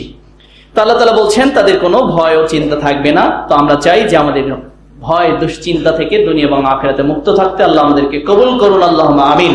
আল্লাহ বাংলাদেশকে কবুল করুন, আল্লাহুম্মা আমিন। আল্লাহ বাংলাদেশের মুসলিমদেরকে কবুল করুন, আল্লাহুম্মা আমিন। আমাদের সব মুসলিমদেরকে জাহান্নাম থেকে বাঁচার জন্য যা যা করার আল্লাহ তা করার মতো সক্ষমতা আমাদেরকে দান করুন, আল্লাহুম্মা আমিন। এবার আল্লাহ তাআলা বলছেন এটা আহ্বানের পরেও যারা মুখ ফিরিয়ে নিয়ে মানুষ রচিত মানব রচিত মস্তিষ্ক প্রসূত বিধানকে অনুসরণ করবে আর আমার বিধানকে পাশ কাটিয়ে যাবে, 39 নম্বর আয়াতে তাদের উদ্দেশ্যে বলছেন ওয়াল্লাযীনা কাফারু ওয়া কাযযাবু বিআয়াতিনা উলাইকা আসহাবুন নার। আল্লাহ তাআলা বলছেন ওয়াল্লাযীনা কাফারু, নিশ্চয়ই যারা আমার বিধানের সাথে কুফরি করবে, মুখ ফিরিয়ে নিবে, পাশ টান দিয়ে চলে যাবে, পিছিয়ে রেখে চলে যাবে, আমার বিধানকে পিছনে ফেলে যারা সামনে চলে যাবে, ওয়াল্লাযীনা কাফারু, এরা হচ্ছে কুফরি করবে। ওয়াল্লাযীনা কাফারু ওয়া কাযযাবু বিআয়াতিনা, এবং আমার আয়াতকে যারা মিথ্যা প্রতিপন্ন করবে। মিথ্যা প্রতিপন্ন কিভাবে? মিথ্যা প্রতিপন্ন এভাবে, হাদিস রয়েছে, কোরআনের আয়াত স্পষ্ট রয়েছে, এরপরও আমরা সেটাকে না মেনে আমরা বলছি, আমি প্রায় যে কথাটা বলে থাকি, দুঃখজনক যে একজন একেবারে সোজা সাপটা বলে দিল আমার সামনে। আমি বললাম ভাইজান কোরআনে আয়াতে এভাবে এসেছে, এটা এভাবে, হাদিসও এভাবে এসেছে, আর এটা তো প্রচলিত একটা সিস্টেম, কোন একজন ব্যক্তি অনেক বড় মানুষ তার সিস্টেমে এটা আছে, আমি তাকে সম্মান করি, কিন্তু আসুন না আমরা কোরআন এবং হাদিসে যেটা আছে এটা মেনে নেই। তাহলে আপনি বলেন কি, পীর সাহেব যদি জাহান্নামে যায় আমিও যাব, সমস্যা নাই, এটাই করবো, যেহেতু উনি কি কম বুঝতো? উত্তর কি? জাহান্নাম ডেকে নিচ্ছে নিজেকে, বলছে পীর সাহেব গেলে আমিও যাব। আমি তো বলিনি যে তোমার পীর সাহেব জাহান্নামে গেছে, বলেছি? ভাই মানুষের ভুল থাকতেই পারে। আদম আলাইহিস সালাম, একটু আগেই যে আয়াত থেকে আমরা বুঝলাম আদম আলাইহিস সালাম কি করে ফেললেন, শয়তানের প্ররোচনায় করে ভুল করে ফেললেন। তাহলে কি আমাদের আদম আলাইহিস সালাম জাহান্নামে চলে গেছেন? নাউজুবিল্লাহ। তার অনেক ভালো কাজের কারণে হয়তো তিনি পার পেয়ে যাবেন, অথবা হয়তো তার কাছে এই বিধানটা পৌঁছায়নি, তাই তিনি করেছেন। তার ব্যাপারে আপনি ভালো ধারণা রাখুন, আপনি করছেন কেন? আপনার কাছে তো হেদায়েত পৌঁছে গেছে। আল্লাহ বলছেন যাদের কাছে আমার হেদায়েত পৌঁছাবে তারা যদি মুখ ফিরিয়ে নেয়, আল্লাযীনা কাফারু, নিশ্চয়ই যারা কুফরি করবে, ওয়া কাযযাবু বিআয়াতিনা, এবং আমার আয়াতকে যারা মিথ্যা প্রতিপন্ন করবে। মিথ্যা প্রতিপন্ন কিভাবে? এমনি ডিরেক্ট বলবে না যে না কোরআন মানি না, তা বলবে না। আল্লাহ মিথ্যা বলেছেন তা বলবে না, এটা কিন্তু তা বলা হয়নি। এখানে বলা হয়েছে যে তার কর্মের মাধ্যমে প্রমাণ করবে যে এটা মিথ্যা, এটা সঠিক নয়। কারণ সঠিক নয় বলেই তো ওর চাইতে বেশি সঠিক সেটাই সে মানছে। কি বলেন আপনি? কারণ সঠিক একটা মানুষ আর একটা করে কোন সময়? যখন একটা অপেক্ষা দুইটা যখন থাকে, দুইটার মধ্যে মানুষ কোনটা করে? যে পাগল নয় এবং যে অবুঝ শিশু নয়, সে কি করবে? যখন দুইটা থাকবে, যেমন একটা আছে 50 টাকা আর একটা জায়গায় আছে 50,000 টাকা, তাই না? দুইটাই আছে, দুইটাই তো ঠিক আছে, টাকা দুইটা। এখন উত্তম নিবে কোনটা? 50,000 টাকা। যে পাগল না সে, আর যে শিশু না। পাগল এবং শিশু তো আর বোঝে না যে কত টাকা আছে, এই টাকা দিয়ে কি বা হবে, সে বুঝবে না। কিন্তু বুঝ সম্পন্ন মানুষ সেটা করবে না। তাহলে আপনার কাছে যখন কোরআনের আয়াত দিয়ে দলিল দেওয়া হচ্ছে, হাদিস দিয়ে দলিল দেওয়া হচ্ছে, তখন যদি আপনি হটকারিতা করেন, তখন আল্লাহর আয়াতকে মিথ্যা প্রতিপন্ন করা হয় যে ওটার চেয়ে এটা উত্তম। কি বলেন? এটার চেয়ে এটা উত্তম। এটা বলছিলাম জিকির নিয়ে।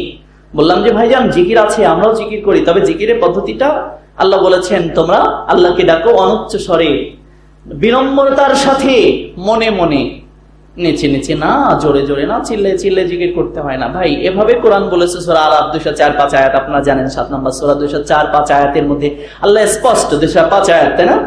205 আয়াতে আল্লাহ জিকিরের পদ্ধতি স্পষ্ট বর্ণনা করে দিয়েছেন। তাই যখন বলেছিলাম তা হচ্ছে না, যেটা আছে ওভাবেই থাকবে, পীর সাহেব জাহান্নামে গেলে আমিও যাবো, উনি জাহান্নামে যাবেন।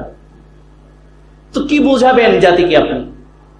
তা আল্লাহ তাআলা বলছেন যে এভাবে যারা আমার আয়াতকে মিথ্যা প্রতিপন্ন করবে, উলাইকা উলাইকা আসহাবুন নার, ওরাই হচ্ছে নার তথা জাহান্নামের অধিবাসী। যারা এভাবে হটকারিতা করে ওরাই জাহান্নামের অধিবাসী। আল্লাহ আমাদেরকে মাফ করুন, আল্লাহুম্মা আমিন। আল্লাহ আমাদের ভাইদেরকে বুঝ দান করুন, আল্লাহুম্মা আমিন। আল্লাহ আমাকেও ক্ষমা করুন, ওনাকেও ক্ষমা করুন, আল্লাহুম্মা আমিন। আল্লাহ আমাকেও সঠিক পথে চলার তৌফিক দান করুন, হেদায়েতের পথে ওনাকেও দান করুন। আল্লাহ ওনাকেও জাহান্নাম থেকে বাঁচান, আল্লাহ আমাকেও বাঁচান, আল্লাহুম্মা আমিন। আমি উনি জাহান্নামে যাক তাও চাই না, আমি যাই তা তো চাই না, বরং উভয় জাহান্নাম থেকে বাঁচতে চাই। বাঁচার জন্য নসিহত করছি, সমালোচনার জন্য নয়। যার হাতে আমার প্রাণ আছে সে আল্লাহর কসম করে বলছি বন্ধু, সমালোচনার জন্য একদম বলছি না। আপনিও বাঁচুন, আমিও বাঁচি, চলুন জাহান্নাম থেকে। কারণ জাহান্নামের আগুনে আপনিও পড়তে সক্ষম নন, আপনিও মানুষ আমিও মানুষ। কি বলেন? সম্ভব নয়। আল্লাহ বলছেন এটা তোমাদের পক্ষে সম্ভব না। এটা যন্ত্রণাদায়ক আযাব, যে যন্ত্রণা অসহনীয় যন্ত্রণা, যা সহ্য করা যায় না। তাই বলছি ভাই, আপনি কার শিষ্য, উনি কার শিষ্য এটা দেখার সুযোগ নাই। আমাদের জাহান্নাম থেকে বাঁচতে হবে, এটাই আমাদের মূল প্রতিবদ্ধ বিষয়, তাই নয় কি ভাই? জি। আল্লাহ তাআলা বলছেন উলাইকা আসহাবুন নার, ওরাই হচ্ছে জাহান্নামী, ওরাই হচ্ছে জাহান্নামের আসহাব তথা অধিবাসী হবে যারা এভাবে হটকারিতা করে। হুম ফিহা খালিদুন। এবার 39 আয়াতের শেষ অংশে এসে বলছেন হুম ফিহা খালিদুন, তারা যে শুধু জাহান্নামে থাকবে সেটা নয়, এখানে স্থায়ী ভাবেই যাবে।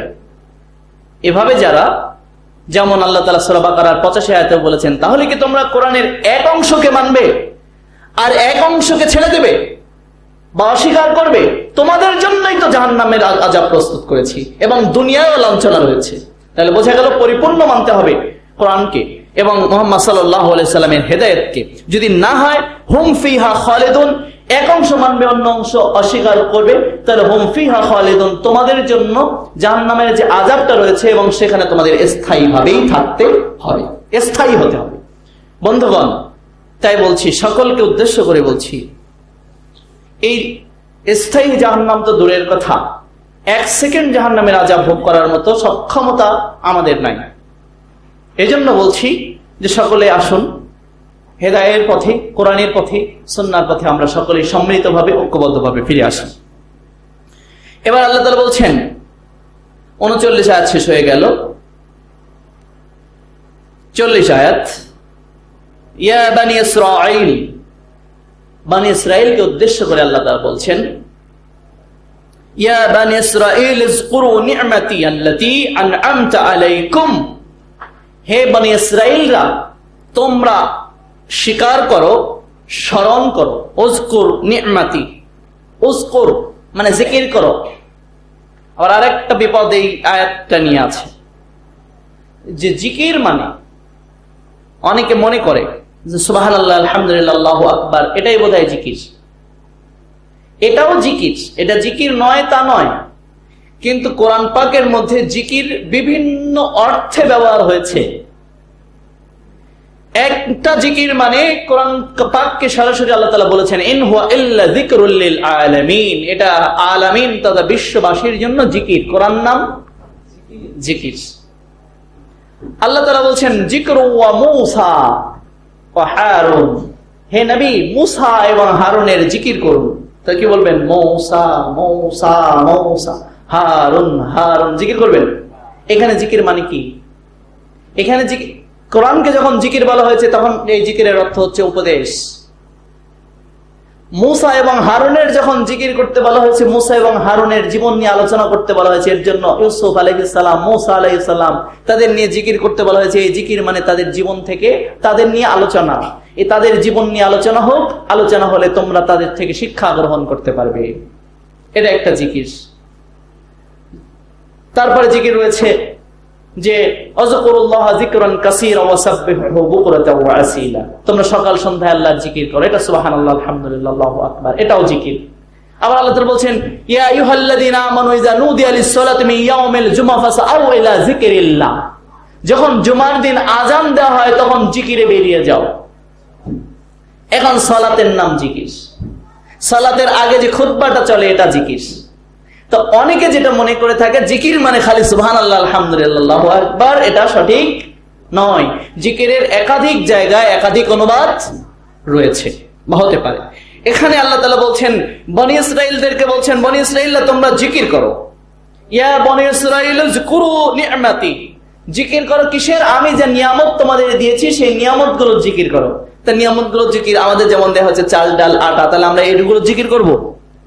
বরং আমরা এগুলোকে স্মরণ করব যে এগুলো আমাদের আল্লাহ পাক আমাদেরকে খাদ্য হিসেবে, রিজিক হিসেবে আমাদেরকে দান করেছেন। অন্য কারোর পক্ষে এটা সম্ভব ছিল না। অতএব আমরা এটা স্মরণ করব, স্মরণ করে আল্লাহ পাকের প্রশংসা করব।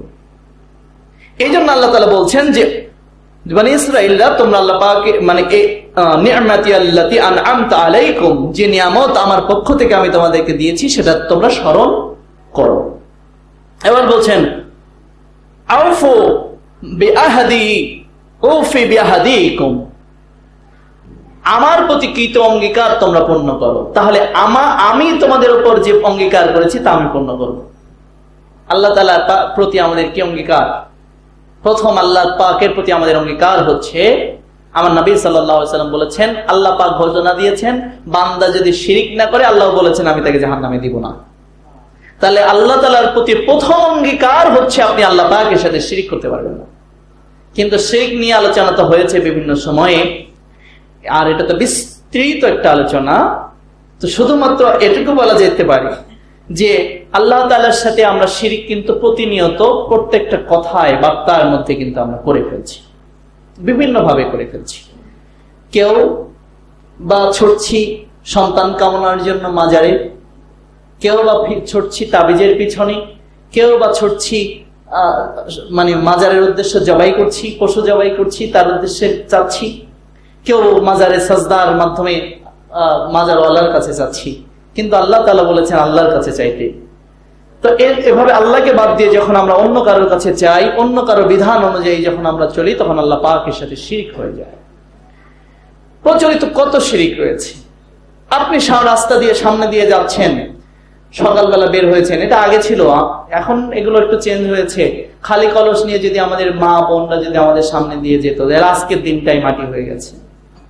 খালি কলস নিয়ে সামনে গিয়েছে। খালি কলসের কি ক্ষমতা আছে আপনার ক্ষতি করার? কালো বিড়ালের কি ক্ষমতা আছে আপনার ক্ষতি করার? আপনি কেন বললেন? আপনার মাথার উপর দিয়ে কান্ডারি বা পাখি ডেকে গেছে, বিশেষ একটা পাখি আপনার বাড়িতে আজকে মেহমান চলে আসবে। পাখি কি জানে যে মেহমানের খবর? জি, পাখি কেমন করে জানে? এটা আল্লাহ পাকের সাথে আপনি শিরক করছেন। আপনি কত ভাবে আপনি বলছেন যে মঙ্গলবারে বের হলে কি হয়ে যাবে? অমঙ্গল লেগে যাবে। শনিবারে বের হলে শনি অপায়া লেগে যাবে, শনির আখড়া লাগবে। আমার নবী সাল্লাল্লাহু আলাইহি ওয়াসাল্লাম বলছেন যদি বান্দা আমাকে কষ্ট দেয় তারা কালকে গালি দেয়, অথচ আমি কাল, আমি সময়, সময়কে গালি দিতে নেই, দিনকে গালি দিতে নেই, সবগুলোই আল্লাহ পাকের সৃষ্টি। বরং জাহারুল ফাসাদু ফিল বাররি ওয়াল বাহরি বিমা কাসাবাত আইদিন নাস, যত বিপদ আসে তা তোমাদের সৃষ্টি। আল্লাহ বলছেন জলভাগে এবং স্থলভাগে যে বিপর্যয়গুলো আশ্রয় পড়ে তা তোমাদের কর্মের কারণে পড়ে। সূরা রুম 41 নম্বর আয়াত, 30 নম্বর সূরার 41 নম্বর আয়াতে বলছেন যে জলভাগে এবং স্থলভাগে যে বিপর্যয়গুলো তোমাদের উপর আসে, যে বিপদগুলো আসে, সেটা তোমাদের দুহাতের কামাই। জাহারুল ফাসাদ ফিল বাররি ওয়াল বাহরি বিমা কাসাবাত আইদিন নাস। সেটাকে বাদ দিয়ে আমরা গালি দেওয়া শুরু করি শনিবারকে, আমরা গালি দেওয়া শুরু করি মঙ্গলবারকে, আমরা গালি দেওয়া শুরু করি বৈশাখকে। কাল বৈশাখী, কাল বৈশাখী বলা কুফরি। বুখারী হাদিস প্রমাণ নিন। বুখারীর আরবি বুখারী আপনি খুলুন, 152 পৃষ্ঠা 26 নম্বর লাইনে 26 নম্বর লাইন থেকে হাদিস বর্ণিত হয়েছে। নবী সাল্লাল্লাহু আলাইহি সাল্লাম বলেছেন কালকে গালি দেওয়া কুফরি। আল্লাহ তাআলা বলেছেন আমি কালের পরিবর্তন করে থাকি। তাহলে বৈশাখকে কাল বলা, কাল বলে গালি দেওয়াটা কি স্বয়ং আল্লাহ পাককে গালি দেওয়া হয়? বরং আমরা যে অপকর্ম করি, বৈশাখ আমাদের উপরে বিপদ নিয়ে চলে আসে। এটা আমাদের অপকর্মের কারণে, এটা বৈশাখের কারণে বিপদ হয় না, আমাদের কারণে হয়। সূরা রুমের 41 নম্বর আয়াত আল্লাহ বলেছেন। তাহলে এখানে যেটা বোঝা যাচ্ছে যে আল্লাহ তাআলার প্রতি আমাদের প্রথম অঙ্গীকার, আল্লাহ তাআলা বলছে আউফি, তোমরা পূরণ করো আমার প্রতি, আউফু বিআহদিকুম, আমার প্রতি তোমাদের যে অঙ্গীকার রয়েছে তা তোমাদের পূর্ণ করতে হবে। আমাদের আল্লাহ তাআলার প্রতি প্রথম অঙ্গীকার, আল্লাহ তাআলার সাথে শরীক করা চলবে না, শিরক করা চলবে না। তো এইভাবে বিভিন্ন ভাবে আপনার শরীক হয়ে যাচ্ছে। পিছন থেকে আপনার ওয়াইফ ডেকেছে একটু, অফিসে বের হয়েছেন একেবারে গোছগাছ করে, অথবা আদালতে বের হয়েছেন, খোকার বাবা বা অমুকের বাবা একটু শুনছো, এই সর্বনাশ হয়েছে, আজকের পুরার কেসটাই যাবে মানে বিপক্ষ পার্টির দখলে, অফিসটাই অপায়া, আপনার ওয়াইফের ডাকটাই আপনার জন্য অপায়া হয়ে গেল। অথচ আপনি বিশ্বাস করলেন না যে আল্লাহ তাআলার পক্ষ থেকে কল্যাণ, বিয়াদিকিল খায়রু ওয়া হুয়া আলা কুল্লি শাইইন কাদির, সমস্ত কল্যাণ এবং সমস্ত কল্যাণ যা আসে সেটা আল্লাহর পক্ষ থেকে আসে। কল্যাণ আসে আল্লাহর পক্ষ থেকে, আর অকল্যাণ আসে মানুষের অন্যায়ের কারণে। আল্লাহ বলছেন সূরা আলে ইমরান পড়ো 26-27 নম্বর আয়াত, 3 নম্বর সূরা 26-27 নম্বর আয়াত। আল্লাহ তাআলা বলছেন যে তোমরা আমার প্রতি অঙ্গীকার পূর্ণ করো। তো প্রথম অঙ্গীকার আল্লাহ তাআলার সাথে শিরিক করা যাবে না। যদি শিরিক না করেন তাহলে আল্লাহ তাআলা অঙ্গীকার করেছেন আমি তোমাকে জান্নাত দিবই। যত পাপ হয়েছে, আমি আসমান জমিন পরিমাণ ভরে গেছে তোমার পাপ, আমি আসমান জমিন পরিমাণ ক্ষমা নিয়ে তোমার সামনে এগিয়ে যাব যদি তোমার মধ্যে শিরিক না থাকে। শিরিক থেকে আপনাকে আমাকে মুক্ত থাকতে হবে। এরপরে আমাদেরকে যেটা আমরা বলছি সেটা হচ্ছে এবার আল্লাহ তাআলার ইবাদত। আল্লাহ বলেছিলেন আলাস্তু বিরাব্বিকুম, রূহ জগতে আমাদের কাছে জিজ্ঞাসা করা হয়েছিল আমি কি তোমাদের প্রভু না? আমরা বলেছিলাম হ্যাঁ নিশ্চয়ই, ক্বালু বালা, হ্যাঁ অবশ্যই। আল্লাহ তাআলা বলছেন ঠিক আছে আমি পরীক্ষা করবো তাহলে একটু। তার মানে সামনে তো বলবাই, সামনে তো এমপি মন্ত্রী প্রধানমন্ত্রী অনেকে খুব ছাপাই গায়, পিছনে এসে আবার কি বোঝেন তো পিছনে এসে আবার বাঁশ দিতেও ভুল করে না। মানে প্রথমে সামনে তো অনেক কথা, আল্লাহ তাআলা বলছেন ঠিক আছে সামনে তো আছে বলবাই, তো আমি একটু পাশাই অসামনে। এখন কি আল্লাহ সামনে আছেন না পিছনে? হামলা আমাদের অগোচরে আছেন, দৃষ্টির অগোচরে। কি বললেন আল্লাযী খালাকাল মাউতা ওয়াল হায়াতা লিয়াবলুয়াকুম আইয়ুকুম আহসানু আমালা, আমি হায়াত এবং মৃত্যু সৃষ্টি করেছি তোমাদের মধ্যে উত্তম কর্মে কে শ্রেষ্ঠ তা পরীক্ষা করে নেওয়ার জন্য। তাহলে পরীক্ষা চলছে, পরীক্ষা চলছে আমাদের। সূরা মুলক 67 নম্বর সূরা 29 নম্বর পারার 2 নম্বর আয়াত অনুযায়ী পরীক্ষা হল, ওয়ার্ল্ড ইজ এক্সাম হল, দুনিয়াটা হচ্ছে আমার পরীক্ষার কেন্দ্র। একদিন মনে পড়ে বহু বছর আগে পরীক্ষার হলে পরীক্ষা দিচ্ছি, আমাদের এক বন্ধু লিখতে লিখতে মানে প্রশ্ন পড়েছে, খুব কঠিন হয়েছে, একবার দাঁত বসানো যাচ্ছে না, খুব কঠিন প্রশ্ন হয়েছিল আমাদের। তো এমন ধরনের ভাষা সেগুলো পড়তেই পারে না। তো প্রশ্নটা দেখে আস্তে আস্তে ওই হাতের উপরে মাথাটা রেখে ভাবছে কি করবে, ভাবতে ভাবতে সে এক সময় ঘুমিয়ে পড়ছে। এখন আমাদের হল এক্সামিনার মানে হল পরিদর্শক যিনি ছিলেন, এখন উনি প্রত্যেকের খাতা সিগনেচার করতে করতে করতে করতে ওর ধারে গিয়ে খাতাটা চাচ্ছে, ডাকছে, সাড় নেই, আবার ডাকছে, সাড়া নেই। পরে ভালো করে দেখে যে সে গভীর ঘুমে নিমগ্ন পরীক্ষার হলে। এবার আমাদের যিনি শায়েখ ছিলেন উনি একবার চিৎকার করে বলে উঠলেন এত বড় কথা, পরীক্ষার হলে ঘুমানোর জায়গা পাও না, বাড়িতে কি করো তুমি? এবার ও উঠে চারিদিকে দেখছে, কি বলো, কিছুই বোঝে না। পুরা পরীক্ষার হল কেঁপে উঠছে হাসিতে, হেসে উঠলো, সবাই হেসে উঠলো। আহা কত বোকা, আমরাও কত বোকা বলেন। আল্লাহ বলছেন তোমাদেরও পরীক্ষা হল, আর আমরা বলি খাও দাও ভর্তি করো, ঘুমাও আর মজকা মারো। আল্লাহ তাআলা বলছেন ঠিক আছে তোমরাও মারো, ফারিদানহুম আনতাজির ইন্নাহুম মুনতাজিরুন, তোমরাও মজকা মারো, অপেক্ষা করো, আমিও করলাম। এখানে বলেছেন যে আসহাবুন নার, পরীক্ষার হলে ঘুমাবা, জিরো বাবা। আমি তোমাদেরকে বললাম, সামনে জিজ্ঞাসা করেছিলাম আলাস্তু বিরাব্বিকুম, আমি তোমাদের রব না? আমার হক তোমরা পূরণ করলে না, ঘুমাও, যা ইচ্ছে তা করো, আমার বিধানকে ভুলে গিয়ে। সূরা সাজদার 14 নম্বর আয়াতে বলছেন আমিও ভুলে যাব সেদিন তোমাদেরকে, যেভাবে তোমরা ভুলে দুনিয়ার প্রেমে ডুবে আছো, আমিও সেদিনকে তোমাদের উপর ভুলে যাবো। যুগ আযাবান নারিল্লাযী কুনতুম বিহি তুকাযযিবুন, এবং আযাবের মধ্যে তোমাদের গ্রেফতার করা হবে, আর বলা হবে এই দিনকের কথা তো তোমরা ভুলেছিলে, আমিও তোমাদেরকে বিস্মৃত হয়ে গেলাম তথা ভুলে গেলাম, তোমাদের কথা আমি আর স্মরণ করব না। আল্লাহ এমনি ভুলে যান নাই, আল্লাহ ভুলে যাবেন না হবে আপনি আমি যেরকম ভুলে যাই এরকম না, আল্লাহ ইচ্ছা করে বলবেন যে তোমাদের কথা আমি নিজের মন থেকে রিলেট করে দিলাম ভোগের মধ্যে। তাই আমরা বলছি যে এখানে আল্লাহ তাআলা যেটা বলেছেন যে স্মরণ করো ওই নিয়ামতের কথা, ওয়াজকুর নি'মাতি আল্লাতী আন'আমতা আলাইকুম, আমার নিয়ামতের কথা স্মরণ করো এবং আমার প্রতি তোমাদের কৃত ওয়াদাগুলোকে পূর্ণ করো। তাহলে আমাদের এক্সাম হলে আমরা পরীক্ষা দিচ্ছি এবং আল্লাহ তাআলার কাছে আমরা ওয়াদা করে এসেছি যে আমরা কি করব, according we will maintain our life according to your indication, instruction. We will adorn our life according to your instruction. আমরা আমাদের জীবন সাজাবো তোমার ইনস্ট্রাকশন অনুযায়ী। ওয়াদা করে এসেছি, এসে করছি উল্টাটা। তাহলে আল্লাহ বলছেন তোমরা আমার ওয়াদা পূর্ণ করো, আমি তোমাদের উপর যে ওয়াদা করেছি তা পূর্ণ করবো। আমরা আমাদের সাথে কি ওয়াদা করেছো? আমার সাথে শরীক করবে না, আমার বিধান অনুযায়ী চলবে। আর আল্লাহ আমাদের সাথে ওয়াদা দিয়েছিলেন আমি এর বিনিময়ে তোমাদের জান্নাত দিব। তো তোমরা যদি ওয়াদা পূর্ণ করো আমিও করব, আর তোমরা না করলে আমিও করবো না। তাই তো? এর বিপরীত কথাটা এরকম যে তোমরা যদি আমার প্রতি ওয়াদাটা পূর্ণ না করতে পারো আমিও তোমাদের প্রতি ওয়াদা পূর্ণ করবো না। তাহলে কি হবে? পরের অংশে এসে আল্লাহ তাআলা বলছেন এবং ভয় যদি করতে হয় একমাত্র আমাকেই করো। ভয় যদি করতে হয় এবং ভয় আমাকেই করবে, আমাকেই করবে। আল্লাহ বলছেন তোমরা তো আমার প্রতি ওয়াদা করবে, ওয়াদা পূর্ণ করো, আমি তোমাদের ওয়াদা পূর্ণ করব। আমি যে নিয়ামতকে দিয়েছি নিয়ামতগুলোকে তোমরা স্মরণ করো, ভুলে যেও না। স্মরণ করবে কিভাবে? আল্লাহর নিয়ামত পেয়ে আল্লাহ সব শুকরিয়া আদায় করবে এবং বলবে যে এটা আল্লাহর পক্ষ থেকে আমরা প্রাপ্ত হয়েছি, এবং পরবর্তীতে সর্বক্ষেত্রে শুধুমাত্র আমাকেই ভয় করবে। পৃথিবীর কোন মহাশক্তি, পরশক্তি, হ্যাঁ, সুপার পাওয়ার, তারপর হচ্ছে অ্যান্টি পাওয়ার, যত পাওয়ার আছে কোন পাওয়ারকে তোমরা ভয় করবে না, আল্লাহ সুবহানাহু ওয়া তাআলাকে ভয় করবে। কিন্তু আমরা কিন্তু সে ওয়াদা আমরা পূরণ করতে পারি না। আমরা ভয় কিন্তু বিভিন্ন ভাবে বিভিন্ন মানুষকে পাই। কিভাবে পাই? আলেমরা ভয় পায় চাকরি হারানোর ভয়। আমার মামা যে ভয়টা পেয়েছিলেন, মামাকে বলেছিলাম মামা নানা হুজুর আজকে মারা গেলেন। পরিষ্কার হাদিস, আমার নবী সাল্লাল্লাহু আলাইহি ওয়াসাল্লাম জানাজার সালাতে সূরা ফাতিহা পড়তেন। যারা পড়ে না তার ব্যাপারে আমার অভিযোগ নাই। আমি মামাকে বললাম মামা এতদিন মামা হুজুর জানাজা মানে আজকে জানাজা পড়বেন, নানা হুজুরের জানাজা, আপনি সূরা ফাতিহাটা পড়েন।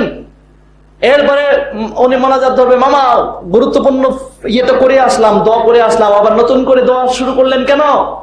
বললেন যদি এটা যদি আমি না করি আমার মসজিদ থেকে বের করে দেবে, আর এত লোকের বিরুদ্ধে যদি আমি যাই তাহলে ওরা আমাকে মসজিদ থেকে বের করে দেবে, আমাকে না খেয়ে মরতে হবে।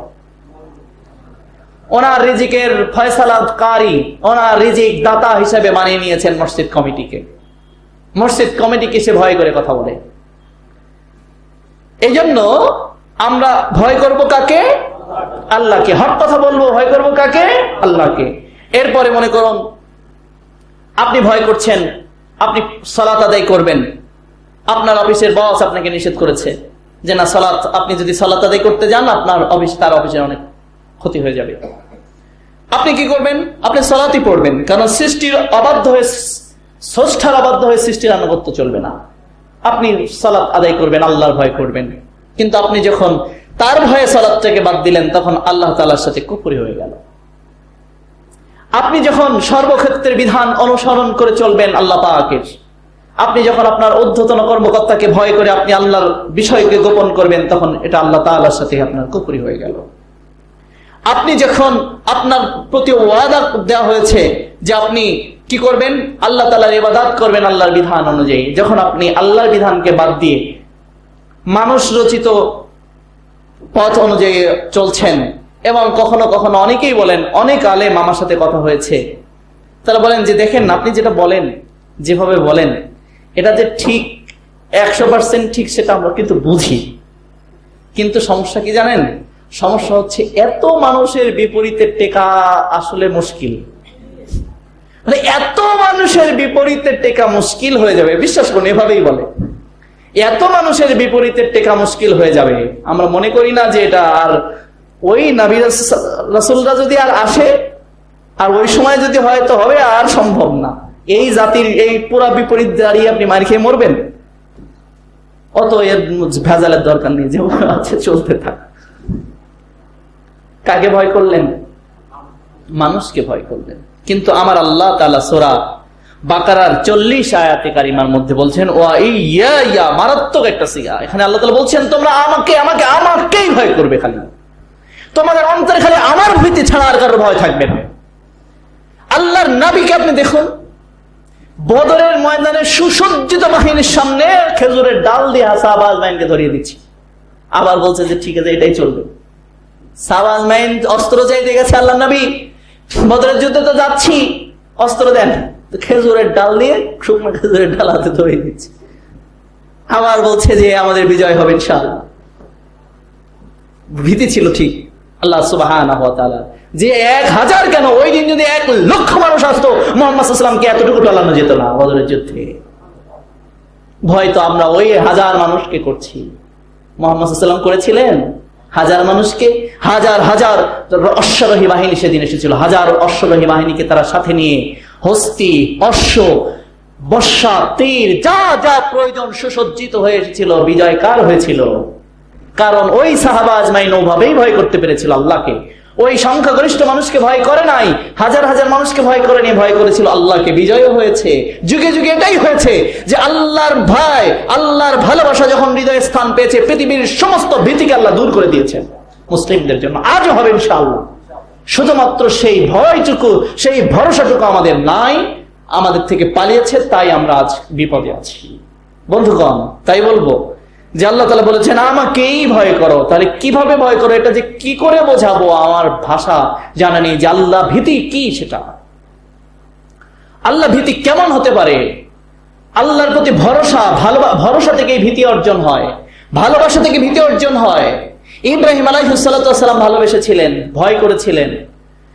স্বয়ং ফেরেশতা জিবরাইল আলাইহিস সালাম ফেরেশতাদেরকে নিয়ে এসে কি বলেনি যে এই কঠিন অগ্নিকুণ্ডলীর মধ্যে পড়ে যাচ্ছেন, আল্লাহ তো আমাদেরও কোনো দিলেন না কোনো নির্দেশ, অথবা পড়ে যাওয়ার দ্বার প্রান্তে অবস্থান করছেন, বলুন আমাদেরকে। কারণ আপনি আল্লাহ খলিল, আল্লাহ তো বলেনি, তারপর আপনি বললে আমরা কিছু করব। ইব্রাহিম আলাইহিস সালাতু ওয়াস সালাম কতটা ভরসা ছিলেন আল্লাহ, কতটা ভয় করতেন, কতটা ভরসা করতেন। বললেন যে আল্লাহ পাক, আমার এই বিপদের মুহূর্তে আমি কোনো অন্ধ প্রভুর ইবাদত করি না যিনি আমার বিপদ দেখেন না। পড়ে যাচ্ছেন আগুনের মধ্যে, এই কথা আসে? বরং আমরা হলে কি বলতাম, বেটা তুই আগে আগুন বন্ধ না করে আমার কাছে অনুমতি চাইতে আইছস, কি বলতাম কিনা, যে তুই আমার কাছে এই পড়ে যাচ্ছে এখনই, তো আগুন নেভানোর জন্য কি আবার আমার অনুমতি লাগবে? তুই যা আগে আগুন নেভা, তারপরে অনুমতির কাজ। ইব্রাহিম আলাইহিস সালাম সেই আগুনে পড়ার মুহূর্তে বলছেন আমি অন্ধ প্রভুর ইবাদত করি না। ভরসা দেখুন, ভালোবাসা দেখুন, ভয় দেখুন। আল্লাহ কি বলেননি ইব্রাহিম, ইব্রাহিমের জন্য আগুনকে ঠান্ডা হতে বলেননি, সালাম হতে বলেছিলেন, শান্তি মোহাম্মদায়ক হয়ে যাও। ঠান্ডা হয়ে যেতে বললে হয়তো আরো আগুন আল্লাহর নির্দেশের বরফ হয়ে যেত। ইব্রাহিম আলাইহিস সালামের সর্দি জ্বর লেগে যেত তার মধ্যে। আল্লাহ বলছেন সালামুন আলা ইব্রাহিম, ইব্রাহিমের জন্য শান্তিদায়ক হও। শান্তি কথা ব্যবহার করলেন আল্লাহ, আগুনকে বললেন। আগুন কার কথা মানে ভাইজান? আগুনকেও ভয় নেই, পানির ভয় নেই। পানির ওপর আল্লাহ তাআলা বাঁচিয়ে রেখেছেন, পানির মধ্যেও বাঁচিয়ে রেখেছেন তার নবীগণকে। আগুনের মধ্যে বাঁচিয়েছেন ইব্রাহিম আলাইহিস সালামকে, নূহ আলাইহিস সালামকে বাঁচিয়েছেন প্লাবন থেকে, তার দলবলকে। মুহাম্মদ সাল্লাল্লাহু আলাইহি সাল্লামকে বাঁচিয়েছেন হাজার হাজার মানুষের ভয়াবহ দুর্ধর্ষ বাহিনী থেকে। ভয় ছিল, আমাদের থেকে বিদায় নিয়েছে। এই ভয়টা অর্জনটা কিভাবে হবে, এটা শুধুমাত্র আল্লাহ তাআলার কাছে আমি দাবি করছি। দয়া করে আল্লাহ তাআলা আপনার অন্তরে যেন এই বুঝটা দান করেন, তাহলে আপনি বুঝবেন আল্লাহ ভীতি। আব্দুল্লাহ ইবনে আব্বাস রাদিয়াল্লাহু আনহুর কাছে জিজ্ঞাসা করা হয়েছিল আল্লাহ ভীতি সম্পর্কে। তিনি বললেন, তুমি যখন একটা তাকওয়া সম্পর্কে, ভীতি সম্পর্কে জিজ্ঞাসা করা হলো, ইবনে আব্বাস থেকে বর্ণিত রয়েছে, তার কাছে জিজ্ঞাসা করা হলো, বললেন তুমি একটা কণ্টকাকীর্ণ বন্ধুর পথ বা জঙ্গল দিয়ে তুমি যাবে, অথচ তোমার মাথার উপর কাঁটা রয়েছে, তোমার ডান পাশে, তোমার বাম পাশে, তোমার পায়ের নিচে কাঁটা বিছানো রয়েছে, সেখান থেকে তুমি কিভাবে যাবে? তা আমি এভাবেই যাব যাতে করে আমার মাথায় আবার কাঁটা বিঁধে না যায়। আমি এভাবে হাঁটবো যে আবার পায়ের মধ্যে কাঁটা না ঢুকে যায়। আবার আমি এভাবে যাব যেন আমার ডানের হাতের দিক থেকে কাঁটা না ঢুকে যায়, বাম দিক থেকে আমার কাঁটা না ফুটে যায়। এভাবে আমি থাকবো। তিনি বলেছিলেন এটাই তাকওয়া। পৃথিবীর অবস্থা এমন যে আল্লাহ সুবহানাহু ওয়া তাআলাকে ভয় করার জন্য আপনাকে প্রতিনিয়ত থাকতে হবে যে কোনো মুহূর্তে আমার কাঁটা উপর থেকে ঢুকে যেতে পারে গুনাহের কাঁটা। যে কোনো মুহূর্তে গুনাহের কাঁটা আমার পায়ে ঢুকতে পারে, মাথায় ঢুকে যেতে পারে, ডানে ঢুকে যেতে পারে, সামনের দিক থেকে আসবে, পিছন দিক থেকে আসবে। কারণ শয়তান বলেছে সূরা আরাফ পড়ুন, আমি ওদের সামনে দিয়ে আসবো, আমি ওদের পিছন দিয়ে আসবো, আমি ওদের ডান দিয়ে আসবো, বাম দিয়ে আসবো, প্রত্যেকটা সরল পথে বাঁকে বাঁকে ওত পেতে থাকবো। কিভাবে বাঁচা যাবে? আল্লাহ ভীতি দিয়েই বাঁচা যাবে।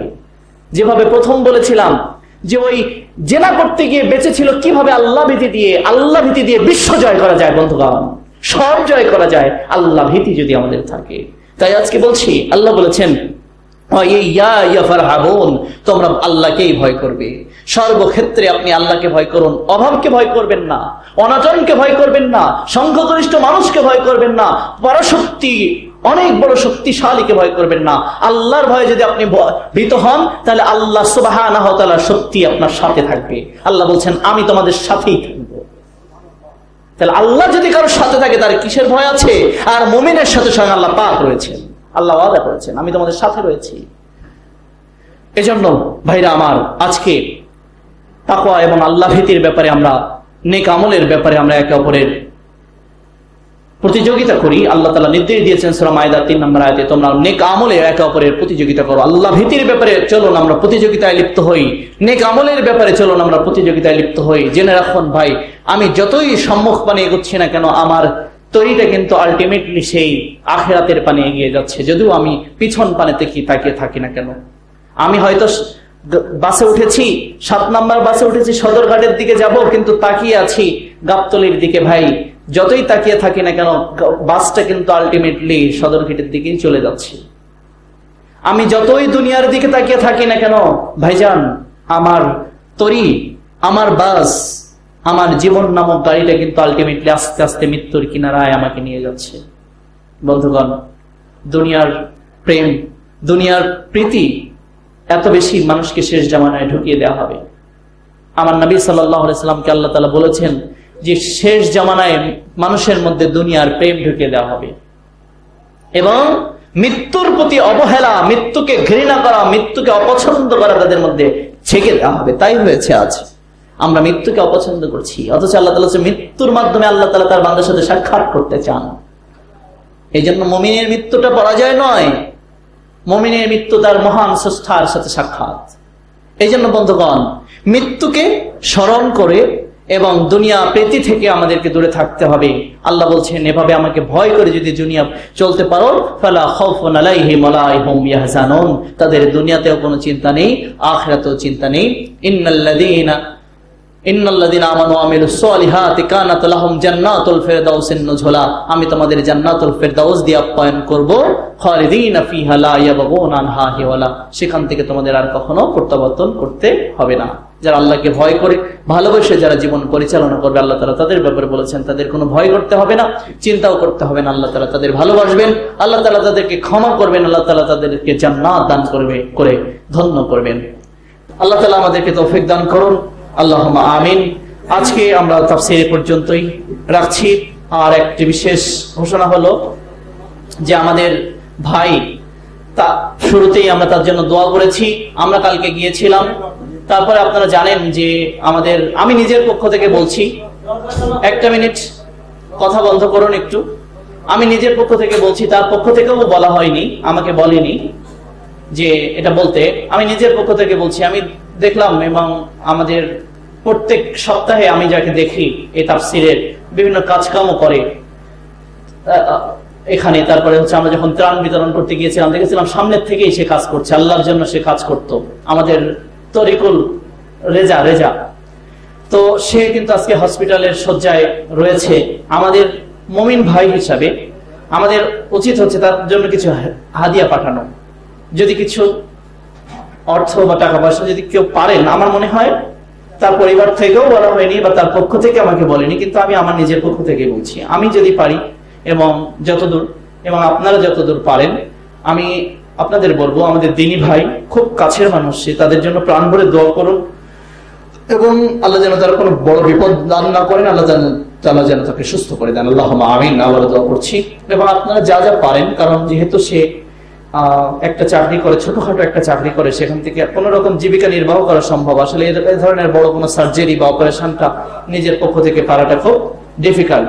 যদি সম্ভব হয় আজকে এখানেও কিছু সবাই শরীক হতে পারেন বা দিয়ে যেতে পারেন, আর অথবা অন্য সময় এখানে আমাদের কাছে দিয়ে যেতে পারেন। হয়তো আমরা আগামীকাল ইনশাআল্লাহ তার হয়তো 2-1 দিনের মধ্যে ড্রেসিং করবে। তো যে যা পারেন আমাদের তরিকুল রেজা ভাইয়ের জন্য আপনারা এগিয়ে আসুন। এটা আমাদের একজন দিনী ভাইয়ের মানে হচ্ছে আমাদের পক্ষ থেকে একটা উপঢৌকন বা হাদিয়া বোধহয় সে পাওয়ার দাবি রাখে। অধিকার রাখায় আমাদের উচিত। যে যে যা পারেন দিয়ে দিন, এবং আগামী সপ্তাহে এবং সবাইকে আপনারা দাওয়াত করুন, নিয়মিত তাফসীরের আয়োজনে আপনারা আসুন। যেটা বলেছিলাম, এটা আমাদের প্রাণের প্রতিষ্ঠান, আমাদের হৃদয়ের প্রতিষ্ঠান, এটাকে আমরা ভালোবাসি, সার্বিকভাবে আমরা চেষ্টা করি। আর দ্বিতীয়ত, যার যেভাবে ইয়েগুলো দেওয়া আছে, মাসিক যে ইয়েটা আপনারা দেন প্রতিষ্ঠানের জন্য, সেটা যদি না দেন, একটু কষ্ট করে হলো আপনারা যদি সেটা পরিশোধ করে দেন, তাহলে প্রতিষ্ঠানের ভাড়া অন্যান্য বিষয়গুলো চালানো সম্ভব হয়, সহজ হয়। এটা আপনারা সকলে চেষ্টা করবেন। আল্লাহ তাআলার কাছে দোয়া করে আপনাদের সুস্বাস্থ্য, আল্লাহর রহমত এবং আল্লাহ তাআলার হেফাজতে আপনাদেরকে দিচ্ছি। আল্লাহ তাআলা আপনাদেরকে হেফাজতে রাখুন, আল্লাহ আপনাদেরকে শান্তিতে রাখুন, রহমতে রাখুন, গুনাহ থেকে মুক্ত রাখুন। আমাদের পিতামাতা যারা ইন্তেকাল করেছে, আল্লাহ তাদেরকে মাফ করে দিন। যারা বেঁচে আছে, আল্লাহ তাআলা তাদেরকে সুস্থ রাখুন, ঈমানের হালতে নেক আমলের উপরে জারি রাখুন। আল্লাহুম্মা আমিন। আমাদেরকে আল্লাহ তাআলা মাফ করে দিন এবং আগামীতে যাবতীয় গুনাহ থেকে আল্লাহ আমাদেরকে হেফাজত রাখুন। আল্লাহুম্মা আমিন। যে যা পারেন অল্প স্বল্প হলেও শরীক হয়ে রেজা ভাইয়ের জন্য আপনারা সকলে শরীক হওয়ার চেষ্টা করুন। এবং আজকে বোধহয় ছোট কিছু আপ্যায়ন বা মেহমানদারির ব্যবস্থা করা হয়েছে। সকলে বসুন, আমরা সকলে ইনশাআল্লাহ সেটা গ্রহণ করে চলে যাবো ইনশাআল্লাহ। পড়ে নিন সকলে মাজলিস শেষের দোয়াটা, সুবহানাকাল্লাহুম্মা ওয়া বিহামদিকা আশহাদু আল্লা ইলাহা ইল্লা আনতা আস্তাগফিরুকা।